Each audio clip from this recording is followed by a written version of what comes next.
For 72 hours, Batman didn't sleep.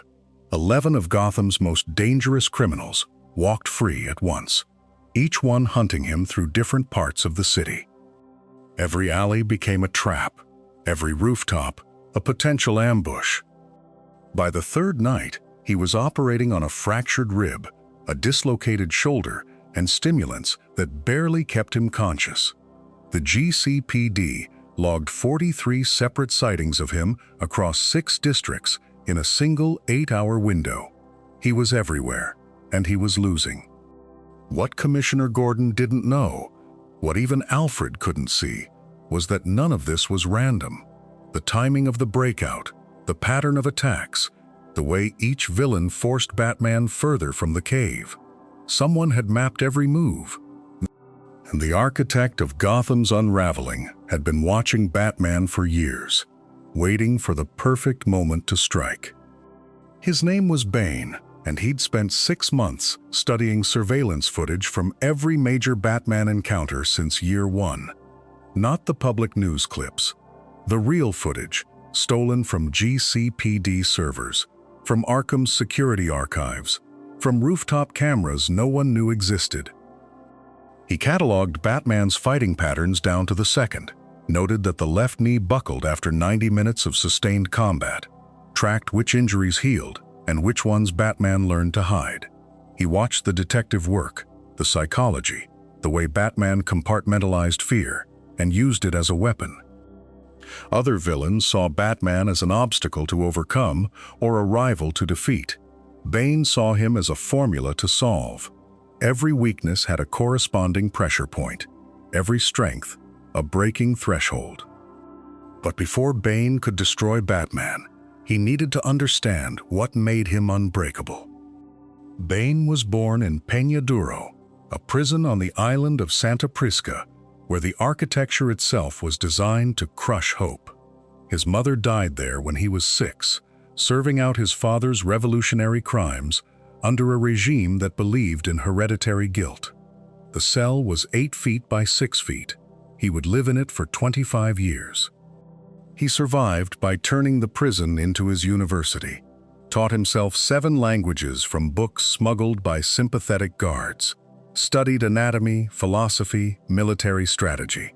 By 19, he controlled Peña Duro's entire contraband network. By 23, he'd killed the prison's most feared inmate with his bare hands in front of 200 witnesses. That's when the warden offered him a choice: volunteer for the Venom trials or spend the rest of his life in isolation. The drug was experimental, a strength enhancer with a 90% fatality rate in testing. Bane took the injection. His heart stopped twice in the first 48 hours. When he woke, he could bend the bars of his cell with his hands. And when the prison walls finally fell, Bane had only one destination in mind: Gotham in winter. Bane arrived when the snow turned black on the sidewalks, when the city folded in on itself after dark. He didn't announce himself. For 4 months he was a rumor in the Narrows, a silhouette on a rooftop the dock workers couldn't place. He mapped Batman's patrol routes down to the minute. Tuesdays, the Caped Crusader swept the East End between 11 p.m. and 2 a.m. Fridays, he prioritized the financial district. Bane cataloged every ally, every safe house, every 90-second gap in the coverage.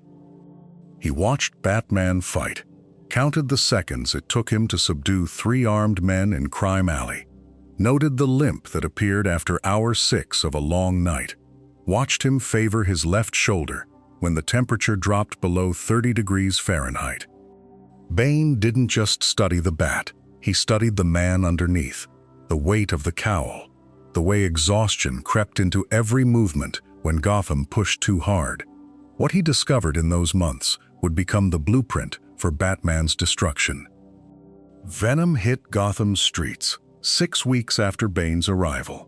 The same drug that built him, now flooding the underworld in measured doses. He didn't sell it himself. He found 3 mid-level distributors, gave them product on consignment, took 70% of the profit. By month 3, he controlled the supply chain from the docks to the Bowery. The drug moved through channels Batman had never mapped because Bane built them from nothing. No turf wars, no bodies that would draw attention, just quiet expansion, one block at a time. Batman noticed the uptick in enhanced street-level crime, addicts with temporary superstrength, petty thieves who could suddenly punch through brick, but the sources stayed hidden. Bane's dealers had no idea who their supplier was, only that the product arrived on schedule, and the penalties for talking were absolute. He was patient, let Batman chase shadows while the money piled up, while his network rooted itself deep into Gotham's infrastructure. The Venom trade wasn't about profit, it was about leverage, about building the machine he'd need when the time came. And then Bane made the one decision that would shatter Gotham's fragile order. Arkham Asylum, 2:47 a.m. on a moonless Thursday. The backup generators failed first, then the electronic locks, then every manual failsafe the city had installed after the last breakout. Bane's crew had been inside the maintenance infrastructure for 3 weeks. Cell doors opened in sequence. Maximum security first. Joker walked out laughing. Scarecrow gathered his fear toxin samples from the confiscated evidence locker.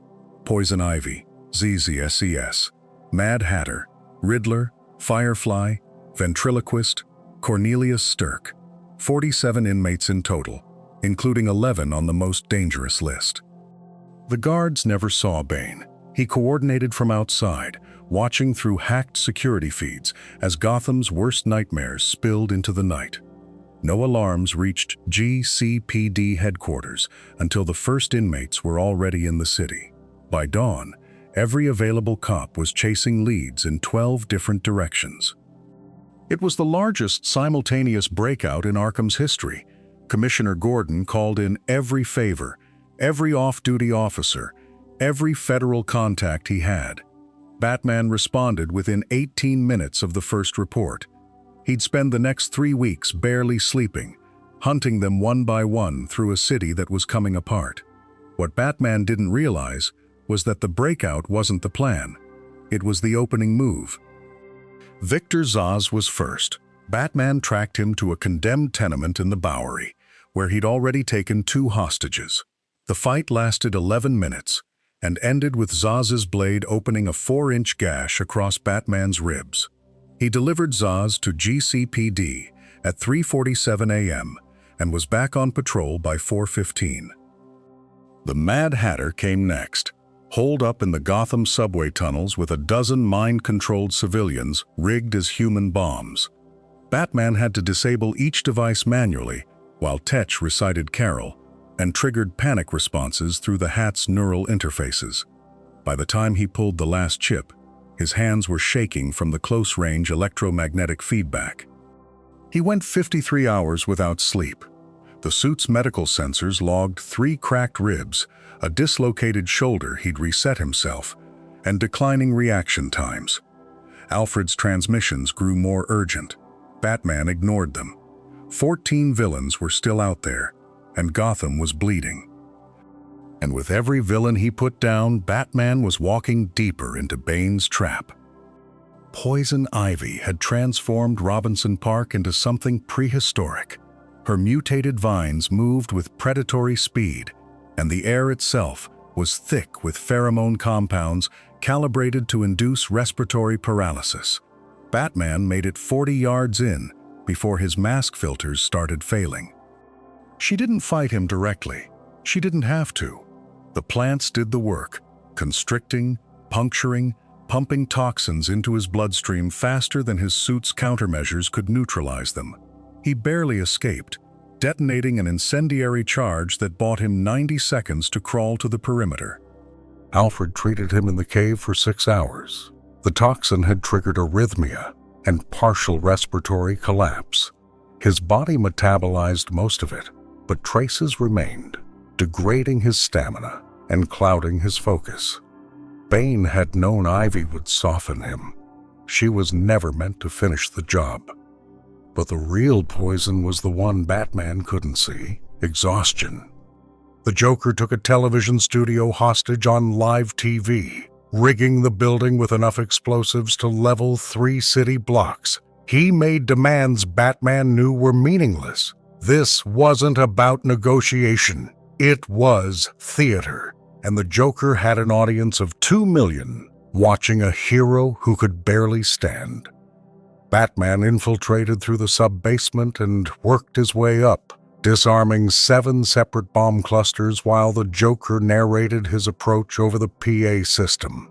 Every trap was designed not to kill, but to slow him down, to make him choose, to watch him stumble. The Joker laughed at every misstep, every second of hesitation, every visible tremor in Batman's hands. The final confrontation lasted 19 minutes. Batman won, but the Joker had already gotten what he wanted. He'd seen the cracks, the lag in Batman's movements, the desperation behind the cowl. As GCPD dragged him away, the Joker smiled and said 6 words. "He's so tired. Isn't that wonderful?" And that wasn't even the part that pushed Batman past his limit. Scarecrow was waiting in the sewers beneath Robinson Park. Jonathan Crane had spent 3 days rigging the tunnels with aerosolized fear toxin, concentrated enough to drop an elephant. When Batman descended through the access grate, Crane triggered the release valves. The toxin hit Batman's bloodstream in under 4 seconds. The hallucinations came fast. Jason Todd's broken body in that warehouse in Sarajevo. His parents in Crime Alley, their blood pooling on the pavement. Every face he'd failed to save. Every second he'd been too late. All of it flooding back at once. Scarecrow circled him, taking notes, watching the Dark Knight claw at shadows that weren't there. But Batman had been dosed with fear toxin 11 times before. He knew the chemistry, knew the neurological pathways Crane exploited. He forced his breathing down, compartmentalized the terror, and broke through. He put Scarecrow down with 2 strikes and left him zip-tied for GCPD. But the damage was already done. The toxin had ripped open every wound he'd buried, every failure he'd locked away to keep moving. What Batman didn't know was that Bane had been counting every hour he went without sleep. The Riddler's trap was waiting in the old Burnley subway station, 40 feet underground. Edward Nygma had rigged 7 pressure-sensitive explosives to a logic gate circuit, with 4 hostages chained to the support columns.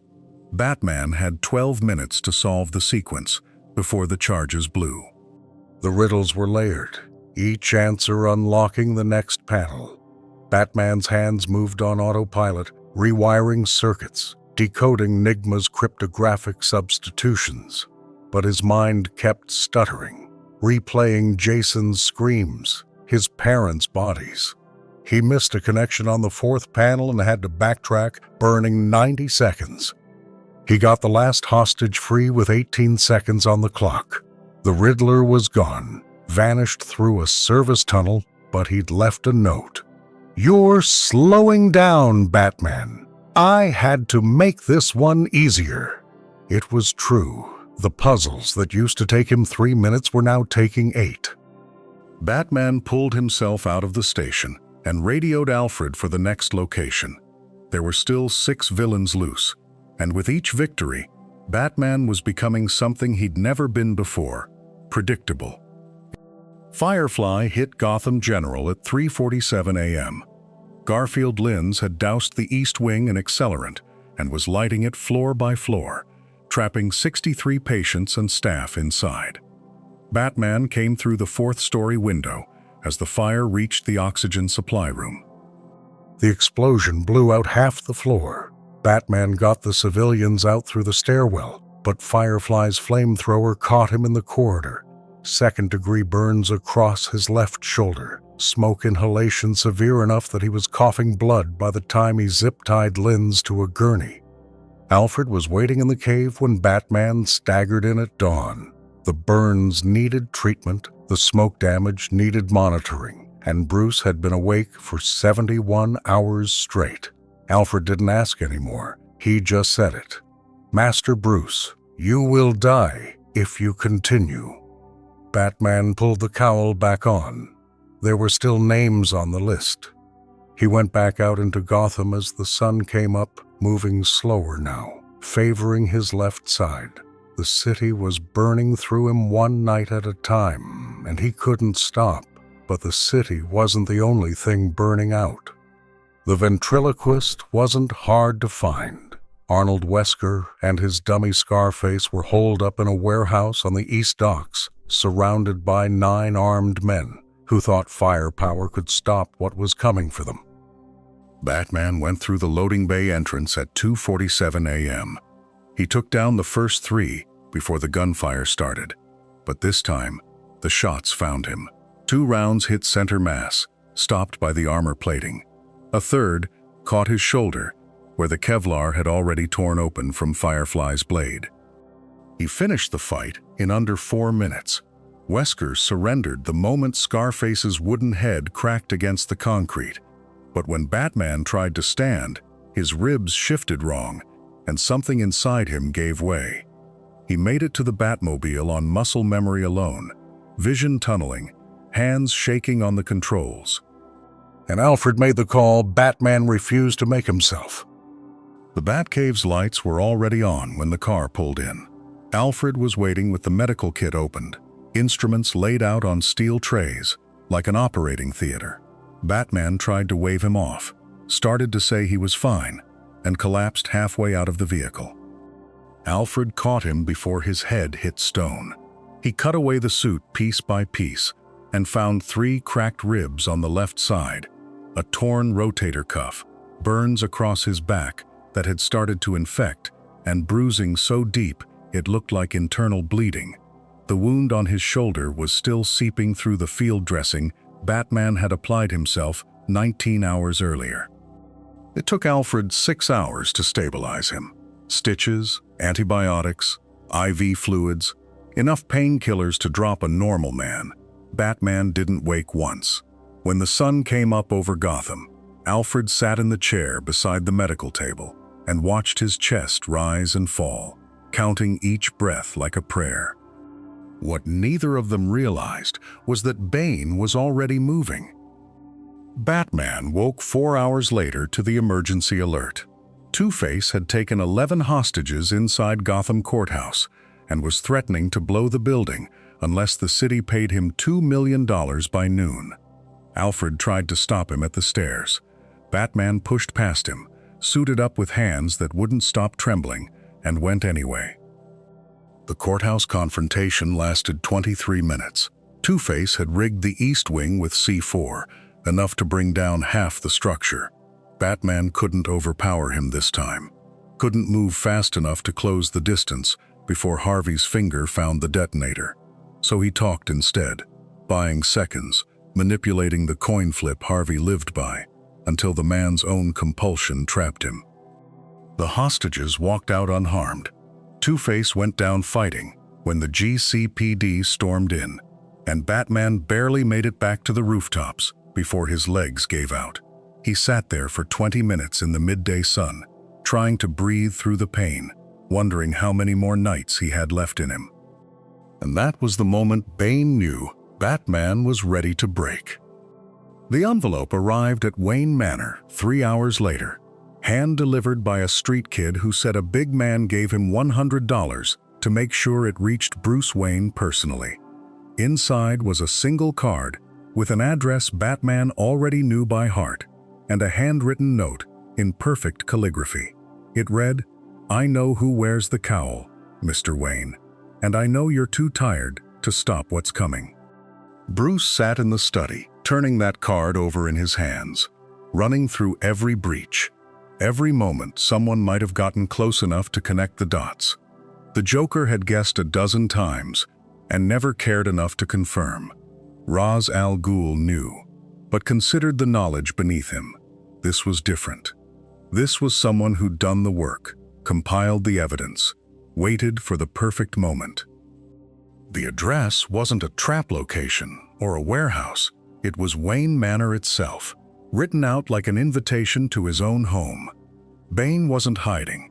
He wasn't playing the usual Gotham game of riddles and secret lairs. He was telling Batman exactly where he'd be and exactly when he'd come. The real question is how Bane learned what even Gotham's underworld could never uncover. Batman pulled the surveillance footage from every corner of Gotham he could access, going back 6 months.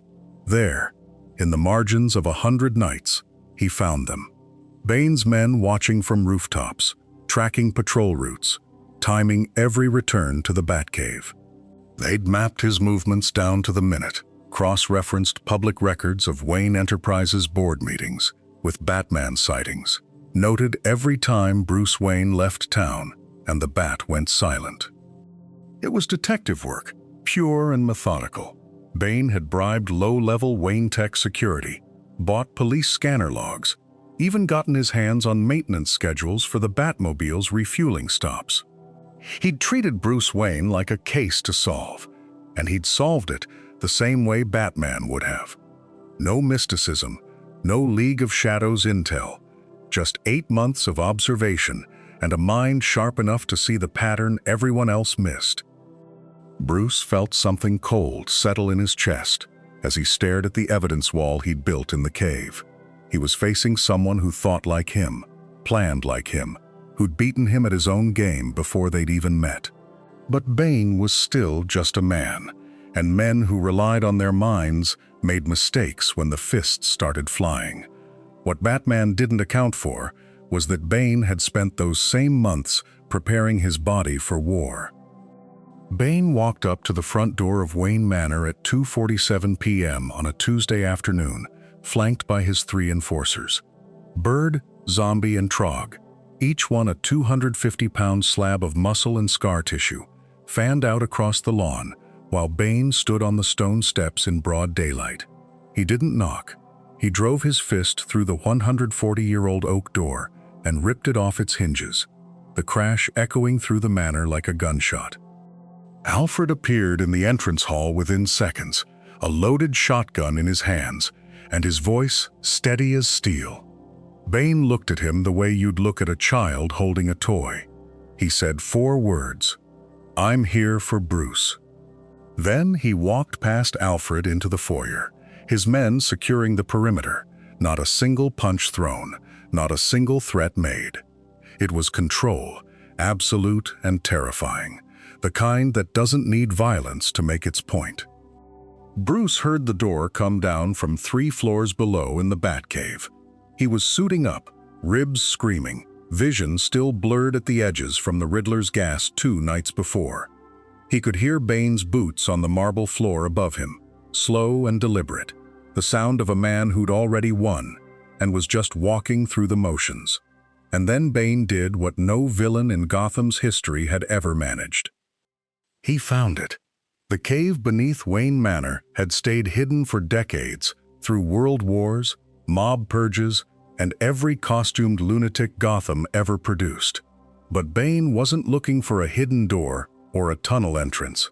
He'd already mapped Bruce Wayne's entire life, cross-referenced every property record, every utility grid, every geological survey of the Gotham bedrock. The entrance was behind the grandfather clock in the study, 10:47, the time Thomas and Martha Wayne were pronounced dead. Bane descended the stone staircase into the dark, boots echoing off rock that hadn't seen daylight in 200 million years. And there it was, the Batcave, lit by the glow of the main computer, trophy cases lining the walls like a museum of Gotham's worst nights. He walked past the giant penny, the mechanical T-Rex, the Joker's card mounted in glass. Bane pulled up the files. Bruce Wayne's entire contingency database, every weakness of every hero in the Justice League cataloged and stored. Then he sat down in the dark by the vehicle platform and waited, because he knew Batman would come home eventually. Beaten, exhausted, alone. What happened next would echo through Gotham for years. Batman came down the stairs just after 4 a.m., cowl pulled back, blood crusted along his jaw from where Firefly's explosive had caught him wrong. He didn't see Bane at first, just walked toward the medical station, one hand pressed against ribs that were probably cracked, the other already reaching for the suture kit. Then Bane stepped into the light. No grand speech, no villain monologue. He just stood there, 6 foot 8 inches and 350 pounds of muscle, venom tubes glowing faint green against his chest, and said 4 words. "I know your name." Bruce froze, not out of fear, out of calculation, his brain already running through 40 different combat scenarios and finding the same answer in every single one. He was running on 6 hours of sleep across 4 days. His body was held together with painkillers and spite, and Bane was rested, fed, and had spent 3 weeks studying every move Batman had ever made in combat. Bruce pulled the cowl back up anyway and stepped forward, because that's what you do when someone walks into your cave. You fight, and in less than 5 minutes, everything Batman had built came crashing down. Bane let him throw the first punch, blocked it with his forearm, didn't even flinch.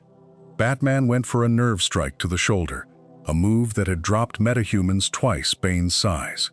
Bane caught his wrist mid-strike and twisted, forcing Bruce into a defensive roll just to keep the joint from snapping. Every technique Batman tried, Bane had already seen, already countered, already planned for.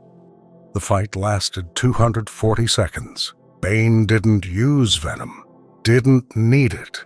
He methodically broke down every defense, slipped every feint, and absorbed every strike Batman landed like they were mosquito bites.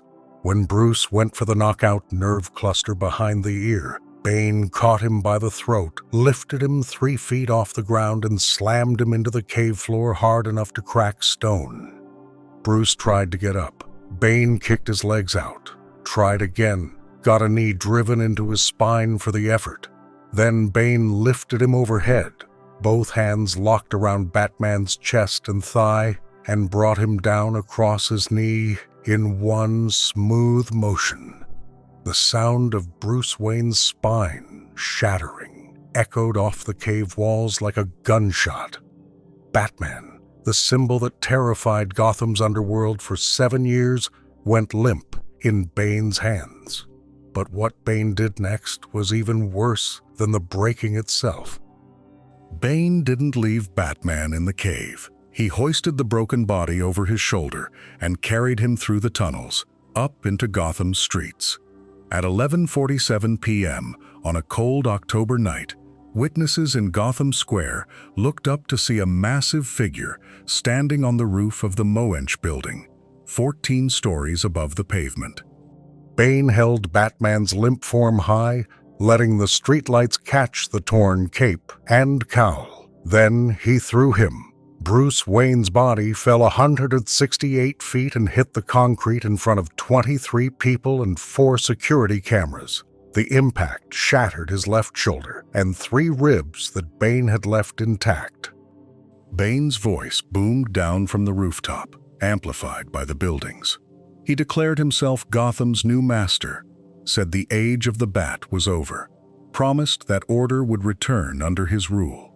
Then he disappeared into the dark, leaving Batman bleeding in the square.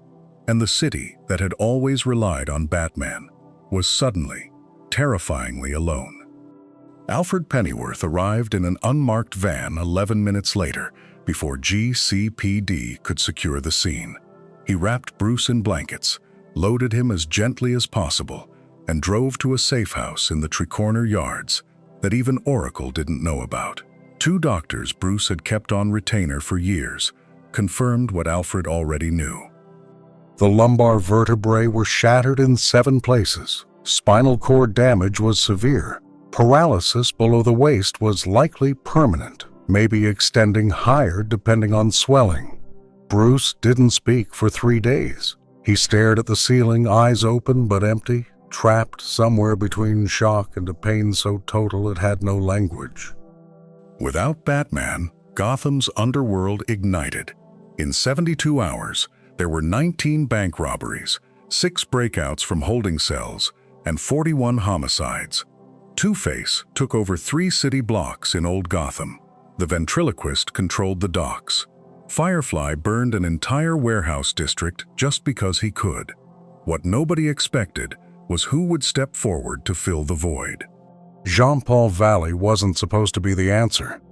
He'd been Azrael, the avenging angel of the Order of St. Dumas, a centuries-old secret society that trained assassins in the name of religious justice. Bruce had met him 18 months earlier when Valley broke from the Order, rejecting their programming and the violence they'd built into him since childhood. Bruce saw potential. Valley was 6 foot 2 inches, 210 pounds of honed muscle and reflex. He had a photographic memory, spoke 7 languages, and could disassemble and reassemble 34 different firearms blindfolded. Bruce had been training him quietly, teaching him investigation and restraint, never imagining he'd actually need a replacement. But Valley's psychological profile was a minefield. The Order had conditioned him with something called the system, a neural programming that could override his conscious mind and turn him into a weapon. Valley fought it daily. He took medication. He saw a therapist Bruce paid for. On good days, he was calm, focused, almost gentle. On bad days, his eyes went flat, and he heard whispers that weren't there. And Bruce Wayne made a decision that would haunt Gotham for months. Bruce Wayne lay in bed, his spine held together by surgical pins and sheer stubbornness. The doctors said 6 months minimum before he could walk without assistance. Gotham didn't have 6 months, so he called Jean-Paul to his room at the manor and asked him to do the impossible. Become Batman, not as a partner, not as a fill-in. The mantle itself. Jean-Paul stood there, silent, and for a moment Bruce saw something flicker behind his eyes. Something hungry. Then Jean-Paul nodded and Bruce handed him the cowl. Alfred protested immediately. Valley was unstable, too damaged, too willing to hurt people. But Bruce had run the numbers. Dick Grayson was in Bloodhaven. Tim Drake was 16. Jean-Paul was trained, capable, and already on site. There wasn't another choice. Jean-Paul took the costume to his quarters and stared at it for an hour before putting it on. When he finally looked in the mirror, the reflection staring back wasn't Jean-Paul Valley anymore. It was something older, something programmed into his DNA centuries ago. What Bruce didn't realize was that Jean-Paul had been waiting for this moment his entire life. The new Batman hit the streets 48 hours later, and Gotham's criminals learned very quickly that something had changed. A mugging in Crime Alley ended with 2 broken arms and a fractured jaw. A carjacking near the docks left the driver unconscious for 14 hours. Jean-Paul was effective, brutally so, but the restraint Bruce had spent decades mastering was absent. He didn't interrogate suspects. He beat confessions out of them. He didn't disable weapons. He destroyed them, along with the hands holding them. Street-level crime dropped 22% in the first week, but emergency room admissions spiked. The GCPD started filing reports about excessive force, and Commissioner Gordon made quiet calls to Wayne Manor that went unanswered. At night, alone in the cave, Jean-Paul would remove the cowl and hear the whispers again. The system, Azrael's conditioning, dormant for months, was waking up. Every punch he threw felt righteous. Every bone he broke felt like justice. The line between Batman and Azrael was blurring, and Jean-Paul wasn't fighting it anymore. Bruce heard the reports from his bed and told himself it was temporary, that Jean-Paul just needed time to adjust. Tim Drake wasn't so sure. He watched footage of the new Batman and saw something in the body language that didn't belong. A rigidity, a violence that felt rehearsed, almost ceremonial. And Gotham was about to learn that not all protectors are heroes. While Jean-Paul bled Gotham's streets, Bane rebuilt its underworld from the inside. He didn't make speeches or burn calling cards into the sky. He simply visited the city's major players, one by one, and made them offers they understood. Cooperate or vanish. Within 3 weeks, 11 mid-tier crime bosses had pledged loyalty. 4 others disappeared entirely. Bane operated from a warehouse in the Tri-Corner Yards, a location chosen for its exits and sightlines. He kept his crew small, his movements unpredictable. The GCPD knew he was still in the city, but couldn't pin him down. Arkham's other escapees were recaptured one by one. Bane remained free, a ghost with a mire. He watched Jean-Paul's rampage with professional interest. The new Batman was strong, trained, relentless. But Bane had broken the original, and the original had been better, more disciplined, more dangerous. This replacement was a weapon without a safety, and Bane filed that information away for later use. For now, he consolidated, expanded. Every night, his network grew a little larger, his grip a little tighter. Gotham's underworld had feared Batman for years, but fear is just leverage, and Bane knew how to apply pressure. He'd toppled the Bat and claimed the city in the span of a month. The hard part was over, but Bane had underestimated one variable: Jean-Paul's instability. Jean-Paul spent 3 nights in the cave, tearing apart Bruce's suit. The cowl was too soft, the cape slowed movement, the armor offered nothing against bullets or blades. He needed something that wouldn't just intimidate criminals, it would survive them. He started with reinforced plating across the chest and shoulders, layered Kevlar weave dense enough to stop rifle rounds at 20 feet. Then came the gauntlets, retractable blades hidden in the forearms, spring-loaded and sharp enough to puncture car doors. Projectile launchers built into the wrists, a helmet instead of a cowl, full face coverage with a heads-up display that tracked heartbeats and body heat. Alfred watched from the medical bay monitors as the suit took shape, each modification pulling further from Bruce's design. This wasn't Batman's uniform anymore. It was a weapon system, something you deployed into a war zone. Jean-Paul welded the final shoulder spike into place at 4 a.m. and stood back, satisfied. And the first time he wore it into battle, Gotham saw a Batman it didn't recognize. The robbery was routine. 6 men hitting a jewelry store on Park Row with automatic weapons and a stolen van. Jean-Paul dropped through the skylight in full armor, and for a moment, nobody moved. Then the shooting started. He didn't dodge. The round sparked off his chest plate as he closed the distance, faster than the old suit allowed. The first man went down with a gauntlet blade through his shoulder. The second took a launcher round to the ribs that cracked bone. By the time the GCPD arrived 4 minutes later, all 6 were on the ground, 2 barely conscious. 1 had a punctured lung. The officers didn't approach immediately. Alfred pulled the incident report off the scanner 20 minutes later and brought it to Bruce, who was still in the wheelchair, still 8 weeks from weight-bearing on the spine. He read it twice, then asked Alfred to call Jean-Paul back to the cave. The call went to voicemail.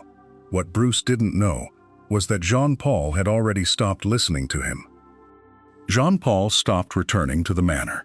He slept in the cave, sometimes not at all. The armor still on when Alfred checked the monitors at dawn. The patrol logs showed longer nights, more violence, less restraint. A mugger left with a shattered jaw. A carjacker with burns from a wrist launcher discharged at point-blank range. The visions started in week 3. Flashes of the Order of Saint Dumas during patrol, the conditioning bleeding through in moments of stress. He'd see robed figures in alleyways that weren't there, hear Latin chants over the city noise. The system, the psychological programming Leha had embedded was resurfacing without the structure Bruce had provided. Jean-Paul wasn't just wearing the mantle, he was rewriting it. Judge, jury, executioner, all in one armored shell. Bruce tried twice more to reach him. Messages left with Alfred, direct orders transmitted to the suit's comms. Jean-Paul listened to the first one, deleted the second without playing it. Gotham needed a protector who wouldn't hesitate, wouldn't pull punches, wouldn't let men like Bane walk free because of some outdated code. And then Jean Paul made the decision that would sever his last tie to Bruce Wayne. He changed every access code in the Batcave, every encryption key, every security protocol, every failsafe Bruce Wayne had spent years building. Jean Paul Valley locked the original Batman out of his own base, and when Alfred tried to override the system, he found himself staring at an error message he'd never seen before. Alfred called Jean Paul immediately, demanded to know what he was doing, why he'd sealed the cave. Jean Paul's answer was calm, almost reasonable. He didn't need their guidance anymore. Gotham needed a Batman who could make the hard choices, and Bruce's methods had proven inadequate the moment Bane snapped his spine. Bruce listened to the call on speaker, still confined to his bed in the manor above. He couldn't walk, couldn't fight, couldn't even access his own cave. Alfred stood at the bedside, hands trembling with a fury Bruce had rarely seen. But all Bruce could do was stare at the ceiling, helpless in his own home, while a stranger wore his symbol and rewrote his legacy.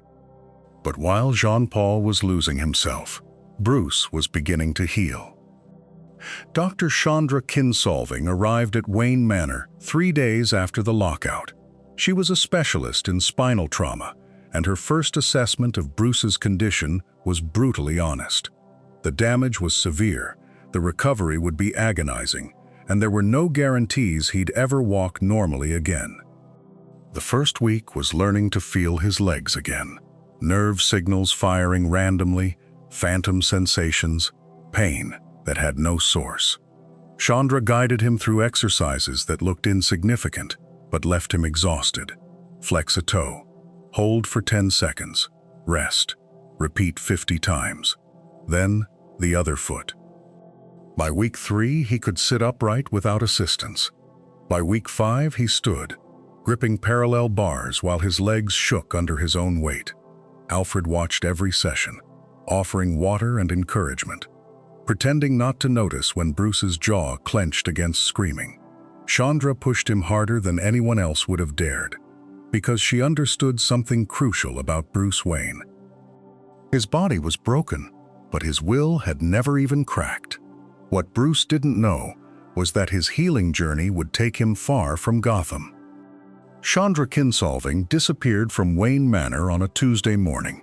Her colleague found the treatment room empty, her notes scattered, and a single word spray-painted on the wall in red: Asp. Her brother, Benedict Asp, a low-level psychic with delusions of grandeur and a history of exploiting his sister's far more potent healing abilities.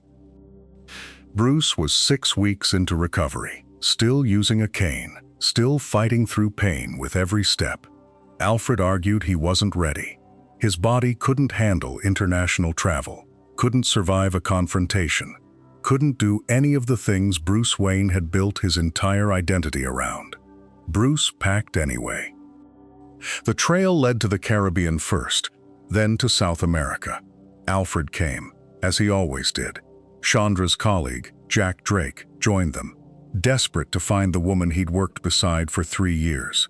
They followed leads that grew colder and more dangerous, chasing rumors of a healer and her captor through countries where Batman's reputation meant nothing. Bruce pushed through every border crossing, every bumpy flight, every hotel room where he'd collapse and work through Chandra's exercises alone. His body was healing, but the chase was taking them somewhere specific, somewhere Benedict Asp had chosen for a reason, and the journey would take Bruce to the one place where he could truly confront his demons. Santa Prisca, the island nation where dictators wrote laws in blood, and the prison system became a laboratory for human suffering. Bane was born here, not by choice, but by inheritance, his mother's crime becoming his life sentence before he could walk. Bruce arrived broken, chasing Benedict Asp through a country that didn't recognize the name Wayne and wouldn't have cared if it did. The humidity pressed against his healing ribs. Every step on uneven ground reminded him that his spine was still held together by willpower and whatever Dr. Kinsolving's treatments had managed to accomplish. The trail led inland, away from the coastal settlements, toward the mountain fortress that loomed over the island like a tumor. Peña Duro, the Hard Rock, the prison where Bane had spent 30 years, transforming himself from a child into a weapon, where he'd volunteered for the venom experiments, because anything was better than one more day of ordinary hell. Bruce was walking the same path his enemy had crawled, seeing the same landscape that had taught Bane there was no justice, no mercy, only survival. But the island held secrets even Bane had never discovered. The prison swallowed them whole. Benedict Asp had connections here, enough to ensure Bruce and Chandra were dragged into the bowels of Peña Duro as prisoners, not visitors. The cells were carved from rock, damp and lightless, designed to strip away everything human until only animal remained. Bruce had trained in monasteries, in the League's mountain strongholds, in dojos where masters broke students down to rebuild them. This was different. There was no philosophy here, no sensei with a lesson, just concrete and darkness and the sounds of men who'd forgotten their own names. His body was healing, slowly, the microfractures in his vertebrae beginning to knit. But healing wasn't enough. He'd lost to Bane because he'd been exhausted, spread too thin, unable to focus. Now he was imprisoned in the same pit that had forged the man who destroyed him, and the symmetry felt like the universe delivering a verdict. Chandra was held separately, deeper in the complex, her psychic abilities the prize Benedict Asp had been hunting all along. Bruce could feel the walls pressing in, could feel the same despair that must have consumed a child named Bane decades ago. And in that pit, Bruce Wayne found something he thought he'd lost forever. Clarity. Not hope, not rage, just the cold understanding of what needed to happen next. Benedict Asp forced Dr. Kinsolving to use her abilities, the psychic healing gift she'd spent years learning to control. She could channel life energy, accelerate the body's natural repair systems, but the cost was her own vitality, her own strength flowing out to knit bone and nerve. Bruce's spine was a jigsaw puzzle of microfractures and compressed discs, damage that should have taken 18 months of surgery and rehab. Chandra worked in the darkness, her hands on his back, her consciousness diving into the cellular level where vertebrae met nerve clusters. The pain was molecular, every bone fiber realigning, sending lightning through his nervous system. It took hours. When it was finished, Bruce could stand without the grinding sensation of bone fragments shifting. He could move without his legs threatening to give out. The vertebrae had fused stronger than before, the nerve pathways restored to full function. But Chandra collapsed, her skin pale, her breathing shallow. She'd poured too much of herself into the healing, pushed past every safe limit to give Bruce back what Bane had taken. He caught her before she hit the stone floor, feeling the full strength return to his arms, the complete control over his body. What Bruce gained in strength, he paid for in guilt. Bruce made the journey back across the Caribbean in silence, stowing away on a cargo freighter bound for the eastern seaboard. 72 hours of engine noise and saltwater spray, enough time to test every muscle Chandra had restored. The spine held, the legs responded, but something deeper refused to heal. Gotham greeted him with statistics that should have been impossible. Street crime down 34% in the 6 weeks since his disappearance. Homicides down 41%. The GCPD's incident reports told a different story, though. 89 suspects hospitalized, 12 with permanent injuries, 4 still in intensive care. The Batman symbol no longer lit the sky as a call for help.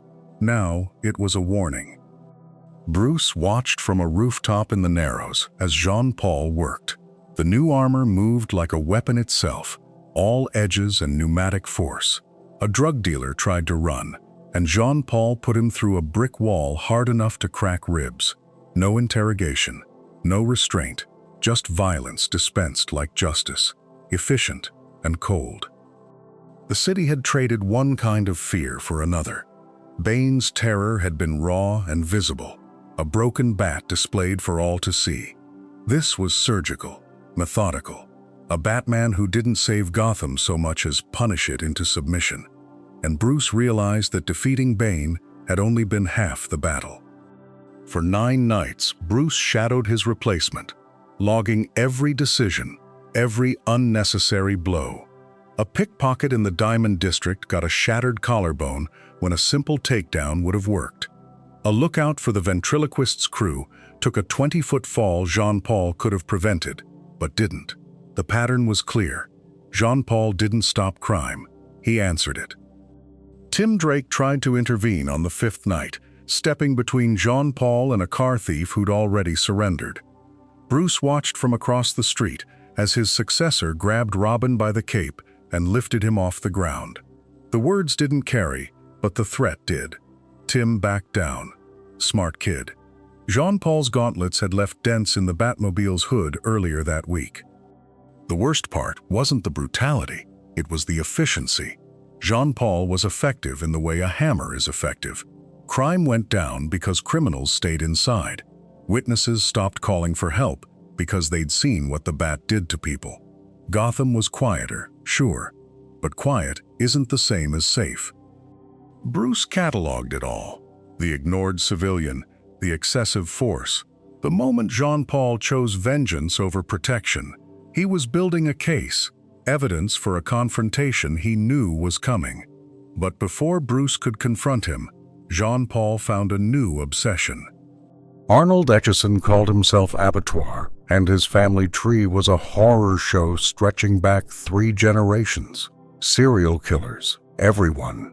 He'd taken a hostage named Graham Etchison, a distant cousin who'd testified against the family in court. Graham was somewhere in Gotham, trapped in a location rigged to kill him the moment Abattoir's heart stopped beating. Dead man's switch. Old school. Jean-Paul hunted him for 4 days straight, ignoring every other crime in the city. Bruce watched the obsession take hold. This wasn't about saving Graham. It was about proving something. About being the kind of Batman who could end threats permanently. The trail led to a condemned apartment building in Burnley. 11 stories of rotted infrastructure and broken windows. Bruce arrived 90 seconds too late. He reached the rooftop just as Abattoir backed toward the edge, hands up, offering to reveal Graham's location in exchange for mercy. Jean-Paul stood 6 feet away in that nightmare armor, breathing hard. The wind carried Abattoir's voice, an address, a plea. Then his foot slipped on the crumbling ledge. Jean-Paul's hand shot out. For half a second, Bruce thought he'd catch him. Then the gauntlet closed on empty air and Abattoir dropped 11 stories into the alley below. The impact echoed off brick. Jean-Paul stood at the edge, watching, not reaching, not moving. And in doing so, Jean-Paul sealed an innocent man's fate. The hostage was still out there, somewhere in Gotham, trapped in one of Abattoir's sick contraptions. A man was counting down his final hours. Only Abattoir knew the location, and Abattoir was dead. Search teams combed every property Graham Etchison had ever owned. They checked warehouses, abandoned tenements, even the ruins of his childhood home. 72 hours passed, then 96. The man died of dehydration, alone in the dark, while the entire city searched for him. The Gotham Gazette ran the headline in 48-point type, "Batman Kills." Talk radio tore into the new dark night. He'd had Abattoir in his hands, and he'd let him fall. One question, answered. One life, saved. Instead, nothing. Bruce Wayne read the papers from his safe house in the Tri-Corner Yards. His hands had healed enough to turn pages. His ribs no longer screamed with every breath. The moment Bruce had been dreading had finally arrived. He descended into the Batcave near midnight. Jean-Paul was there, running diagnostics on the armor's flame projectors. He didn't turn around when Bruce spoke. He didn't need to. He'd been expecting this. Bruce's voice was steady. The mantle of Batman was not Jean Paul's to keep. He'd crossed lines Bruce never would, killed a man who should have faced trial. It was over. Time to surrender the cowl. Jean Paul turned then, and the smile behind the mask was audible. He was Batman now. The real Batman.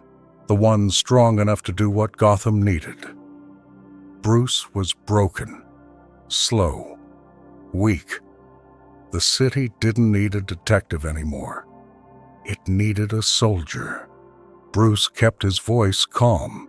If Jean Paul believed that, then they'd settle it the old way. A fight. Winner takes the mantle. Jean Paul's laugh echoed off the cave walls as he accepted, hydraulics whining to life. But Bruce Wayne had spent his exile learning something Jean Paul never could. They fought across Gotham's rooftops under a moonless sky. Jean Paul's armor made him faster, stronger, nearly invulnerable. Razor-edged gauntlets carved through brick. Flame projectors turned rain to steam. Bruce dodged, deflected, studied every move. The battle spilled into Crime Alley, then the Bowery, then the rail yards where Bruce had trained decades before. Jean Paul's attacks grew wilder, more desperate. Why wouldn't Bruce fall? Every advantage belonged to the armor, to youth, to augmented strength. But Bruce had fought in the dark long before Jean Paul was born. He'd learned from masters across 6 continents, absorbed every discipline, every counter, every weakness. The system gave Jean Paul reflexes. It didn't give him wisdom. When Jean Paul finally collapsed, hydraulics sparking and armor cracked, Bruce stood over him barely winded. No speeches, no lectures, just the cowl, held in one hand and a choice offered in silence. And Bruce Wayne proved that Batman was never about strength. Bruce led him into the flames. Not literally, but close enough. An abandoned factory on the east side, already burning when they arrived. Jean Paul followed, armor glinting in the firelight, confident this was another trap he could overpower. Inside, the heat became unbearable. Bruce moved through the smoke like a ghost, calm and precise, while Jean Paul's suit turned into an oven. The armor that made him invincible now cooked him alive. Piece by piece, the gauntlets came off, then the chest plate. Desperation, not strategy. Bruce didn't throw a single punch. He just waited, watching Jean Paul tear at his own helmet, gasping for air. And when the mask finally came off, Bruce stepped into the light. No cowl, no disguise. Just a man asking another man to remember who he used to be. What happened next was the moment Jean Paul Valley finally broke. He collapsed, not from a blow but from the weight of everything he'd done. The hallucinations came flooding back, the system's voice screaming in his head, the faces of everyone he'd failed. Jean Paul looked up at Bruce and begged, forgiveness he knew he didn't deserve. Bruce didn't offer absolution. He offered something harder, a chance to be Jean Paul Valley again, not the system's weapon, not Batman's replacement, just a man who'd lost his way and could still find it back. The cowl changed hands without a final punch, without triumph. Bruce took it quietly, the way you reclaim something that was always yours. Jean Paul didn't fight. He let it go. But Gotham's nightmare wasn't over yet. Bane was still out there. Bruce descended into the cave for the first time since his spine had been shattered. The cowl felt different in his hands now, heavier with meaning, lighter with certainty. He wasn't stepping back into the past. He was building something new. The suit he designed reflected that. Lighter armor, faster movement, refined for precision over brute force. He'd learned what Jean Paul never understood. Batman wasn't about being unbreakable. It was about getting back up.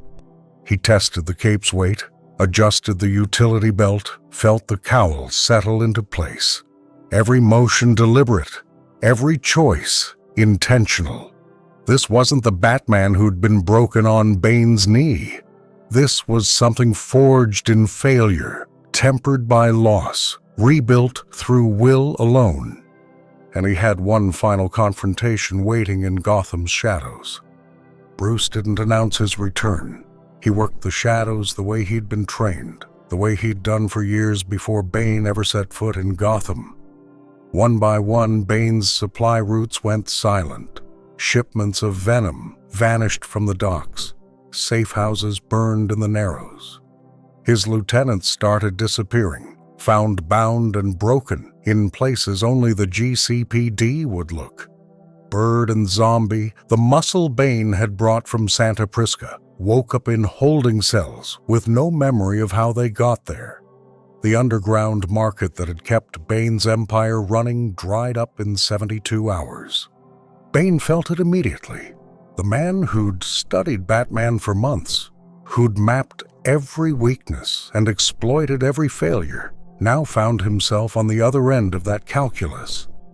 This wasn't the desperate vigilante he'd broken in the sewers.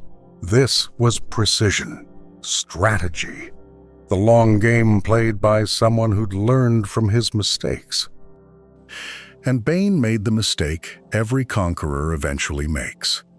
He assumed his strength made him invincible, but Bruce had spent months recovering, researching, watching, and he'd noticed something in every encounter, every video, every report from the streets. Bane's dosage was increasing. The venom that flowed through the tubes in his mask wasn't just enhancement anymore, it was maintenance. Without it, Bane suffered tremors, weakness, the kind of withdrawals that turned a tactical genius into a desperate addict. With it, he was a prisoner to the drug's rhythm, needing more to feel normal, trapped in a cycle he couldn't escape. Bruce had Alfred pull every medical record from Bane's time in Santa Prisca, every dose administered during the experiments. The pattern was clear. Venom didn't just amplify strength, it rewired the body's chemistry. Stop the supply, and the body collapsed. Keep it flowing, and you became a slave to the needle. The weapon Bane wielded so confidently had been poisoning him from the inside since the day they strapped him to that table. But Bruce Wayne wasn't interested in exploiting weakness. He wanted a fair fight. The message came through channels Bane monitored personally. No threats, no demands, just coordinates and a time. The Batcave, the place where Gotham's protector had been forged, where Bruce Wayne had built his war on crime, the one location in the city Bane had never breached. No ambushes, no backup, no GCPD waiting in the wings, or Robins lurking in the rafters. Just two men, and the question that had hung over Gotham for months: who was truly stronger? Bruce made it clear, this wasn't about tactics or territory anymore. This was personal. This was the ending their first fight never had. Bane read the message twice, then smiled. The audacity alone was worth respecting. Batman, the broken man he'd left in the sewers, now challenged him on home ground with confidence that bordered on arrogance. It was either a trap or genuine belief that this time would be different. Either way, Bane couldn't refuse. His pride wouldn't allow it. And this time, Batman was ready for war. The Batcave echoed with the sound of impact. Bane came in like a freight train, all momentum and rage, but Bruce didn't meet him head-on this time. He moved laterally, striking joints and pressure points, making Bane turn, making him work for every inch. It was brutal calculus. Bruce had replayed their first fight in his mind 1,000 times during recovery, cataloging every mistake, every opening he'd missed. Now he exploited them. A kick to Bane's left knee, weakened from years of venom overcompensation. A strike to the elbow that hyperextended 2 months prior in a Gotham warehouse. Bane swung with killing force, but Bruce wasn't there. The man who'd broken the bat was fighting someone who'd studied him like a disease. Every counter was surgical. Every dodge burned Bane's energy reserves. Bane began to notice something wrong. His punches landed softer. His breathing came harder. The cave felt hotter, the air thinner. But the real battle wasn't physical. It was psychological. Bruce had been intercepting Bane's venom shipments for 6 days. Every supplier, every safe house, every dead drop in Gotham's underworld had been systematically dismantled. Bane had reserves, but those ran dry 48 hours ago. He was fighting in withdrawal. The shakes started in his hands, then spread to his core. Strength that had felt limitless, now drained with every exchange, and Bane understood too late what Batman had done. This wasn't a rematch, it was a siege. While Bane had been flexing his dominance over Gotham, Bruce Wayne had been waging economic warfare, cutting supply lines, buying out intermediaries, turning Bane's own logistics network into a noose. The man who prided himself on strategy had been outmaneuvered on every front that mattered. Bane staggered, his mask hissing irregular breaths.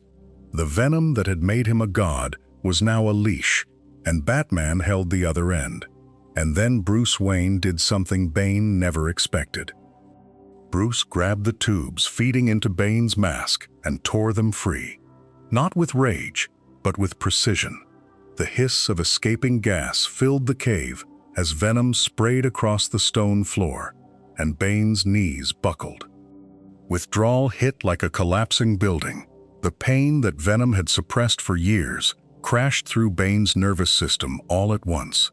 Muscle spasms, nausea, the raw agony of a body that had forgotten how to function without chemical crutches. He fell hard, gasping behind the mask that had become his prison. Batman stood over him, cape settling in the dim light. There was no triumph in his posture, no victory speech, just the grim understanding of two men who'd both been broken and rebuilt, who'd both relied on something outside themselves to keep fighting. Bane looked up, expecting the final blow, the arrest, the humiliation. Instead, Bruce knelt and extended a hand, not to help him up, to offer him something else entirely. What Bruce Wayne offered Bane next changed everything. Bruce gave Bane 2 roads. Surrender, face Gotham's courts, answer for every broken bone and shattered life, or leave the city tonight and never cast a shadow on these streets again. Bane stared at the man who'd beaten him twice, the broken bat who'd crawled back from the edge. The choice wasn't mercy, it was a line in the sand. Bane chose exile, not because Bruce Wayne was soft, but because Batman had limits Jean-Paul Valley never understood, limits that made him something more than a fist in the dark. By dawn, Bane was gone. No sirens, no headlines, no body in a cell, just an empty rooftop and the quiet hum of a city that had survived its darkest hour. And with Bane's departure, Gotham began to breathe again. Wayne Manor's East Wing took 4 months to rebuild. The Batcave's mainframe, 11 days. Bruce worked through both with Alfred at his side. Every repaired stone, a small declaration that nightfall was over. Tim Drake returned to the Robin suit in week 3. Barbara Gordon's Oracle network came back online piece by piece, her voice steady in Bruce's ear again. The Bat family reassembled itself quietly, without speeches or ceremonies. Gotham's nights grew softer. Arkham stayed locked. The sirens that had screamed through nightfall's chaos faded to the city's usual rhythm, 6 or 7 calls a night instead of 40. Bruce Wayne attended charity galas. Batman stopped muggings in the Narrows. The 2 lives stitched themselves back together like they always had, like they always would. But the scars nightfall left on Bruce Wayne ran deeper than anyone realized. On a Tuesday in November, Bruce stood in the Batcave and looked at the suit. Not the armor Jean-Paul had twisted into a weapon. The suit, gray and black, simple, built for a man who knew his limits. Nightfall had taught him what 15 years of crime fighting hadn't. That Batman's strength was never the body under the cowl. It was the mind that planned 8 moves ahead, the voice that turned fear into a tool, the will that refused to break even when the spine did. And it taught him his greatest weakness wasn't Bane or Venom or a broken back. It was isolation, the belief that he had to carry Gotham alone, that asking for help made him less, that Batman was a solo act in a city of 8 million souls. He'd never make that mistake again. He'd trust his allies, accept his limits, remember that the symbol on his chest meant something bigger than one man's war. But one question lingered in the city's memory. In the weeks that followed, the story spread through Gotham's underworld like smoke through the Narrows. Whispers in holding cells, murmurs in dive bars where hired muscle traded war stories. The night the Bat was broken, the night he crawled back from hell. Some versions had Bane still walking free, a ghost who'd proven even legends could bleed. Others swore Batman's return meant something darker, that you could shatter his spine and he'd still find a way to stand. The details shifted with each telling, but the message stayed constant: underestimate the Bat at your peril. Street-level thugs started hesitating before jobs in the Diamond District, remembering what happened to the crews who thought the city was theirs for the taking. Even the old guard, the ones who'd survived encounters with the Joker and Scarecrow, spoke differently now. They'd watched their world's order break and rebuild itself in under 6 months. Batman became something else in those retellings. Not just a man in a suit, but proof that Gotham's night had rules you couldn't break, no matter how strong you were. And the truth, like most truths in Gotham, was buried somewhere in between. Jean-Paul Valley left the city on a rainy Tuesday in April, carrying nothing but a duffel bag and the weight of what he'd done. Bruce had offered him something before he left, standing in the cave one last time. Not forgiveness, that wasn't Bruce's to give, a direction. The Order of Saint Dumas had programmed him to be a weapon, and he'd proven them right in the worst possible way. Every time he closed his eyes, he saw the faces of the people he'd brutalized as Batman, heard his own voice twisted into something cruel and righteous. The conditioning ran deeper than he'd admitted, neural pathways carved by years of subliminal training. Bruce's words stayed with him as the bus pulled away from Gotham's skyline. You're not Azrael anymore, and you were never meant to be Batman. Find out who Jean-Paul Valley actually is. It sounded simple. It wasn't. He'd spend the next year moving between cities, taking night classes in computer science, volunteering at a youth center in Pittsburgh, learning to recognize his own thoughts versus the Order's programming. The suit was gone. The mission was gone. What remained was a 28-year-old man trying to build something from wreckage. But while Jean-Paul searched for redemption, Bane was building something darker. Santa Prisca's heat hit Bane like a wall when he stepped off the boat, salt air mixing with the rot of the jungle. He'd paid a smuggler $3,000 to avoid official channels. And now he was home, the island that had forged him in darkness and venom and rage. The detox started in a safe house 40 miles from Peña Duro, and it was worse than anything Batman had done to him. 72 hours of seizures, hallucinations, clawing at the edges of his vision, muscles tearing themselves apart as his body screamed for the drug that had made him a god. He'd gone from benching 2,300 pounds to struggling with his own body weight. But his mind stayed sharp through the agony. He'd been beaten in a fistfight, yes. The plan had failed, yes. But he'd done what no one else in Batman's rogues gallery had ever accomplished. He'd broken the legend, exposed the man, proven the symbol could fall. That knowledge was a foundation. By week 3, he was working through combat drills in the safe house. Slower now, weaker, but precise. Gotham had been a test, a statement. The world beyond offered larger stages, and Bane had always been a patient man. He sat on the porch one night, watching the jungle, planning moves 5 years ahead, and the secret society that created Azrael was watching everything unfold. The Order of Saint Dumas had been pulling strings since the moment Jean-Paul arrived in Gotham. Bruce found their signatures buried in financial records, encrypted communications, safe houses disguised as charities. The breakdown wasn't madness, it was engineering. They'd sent Azrael knowing the system would eventually corrupt him, knowing Bruce would be forced to watch his own legacy twist into something unrecognizable. Nightfall was never just Bane's plan. It was the Order's infiltration, a surgical strike at Gotham's foundation, using Batman's own desperate choice as the blade. Bruce traced 14 agents embedded across the city's infrastructure. Judges, police captains, hospital administrators.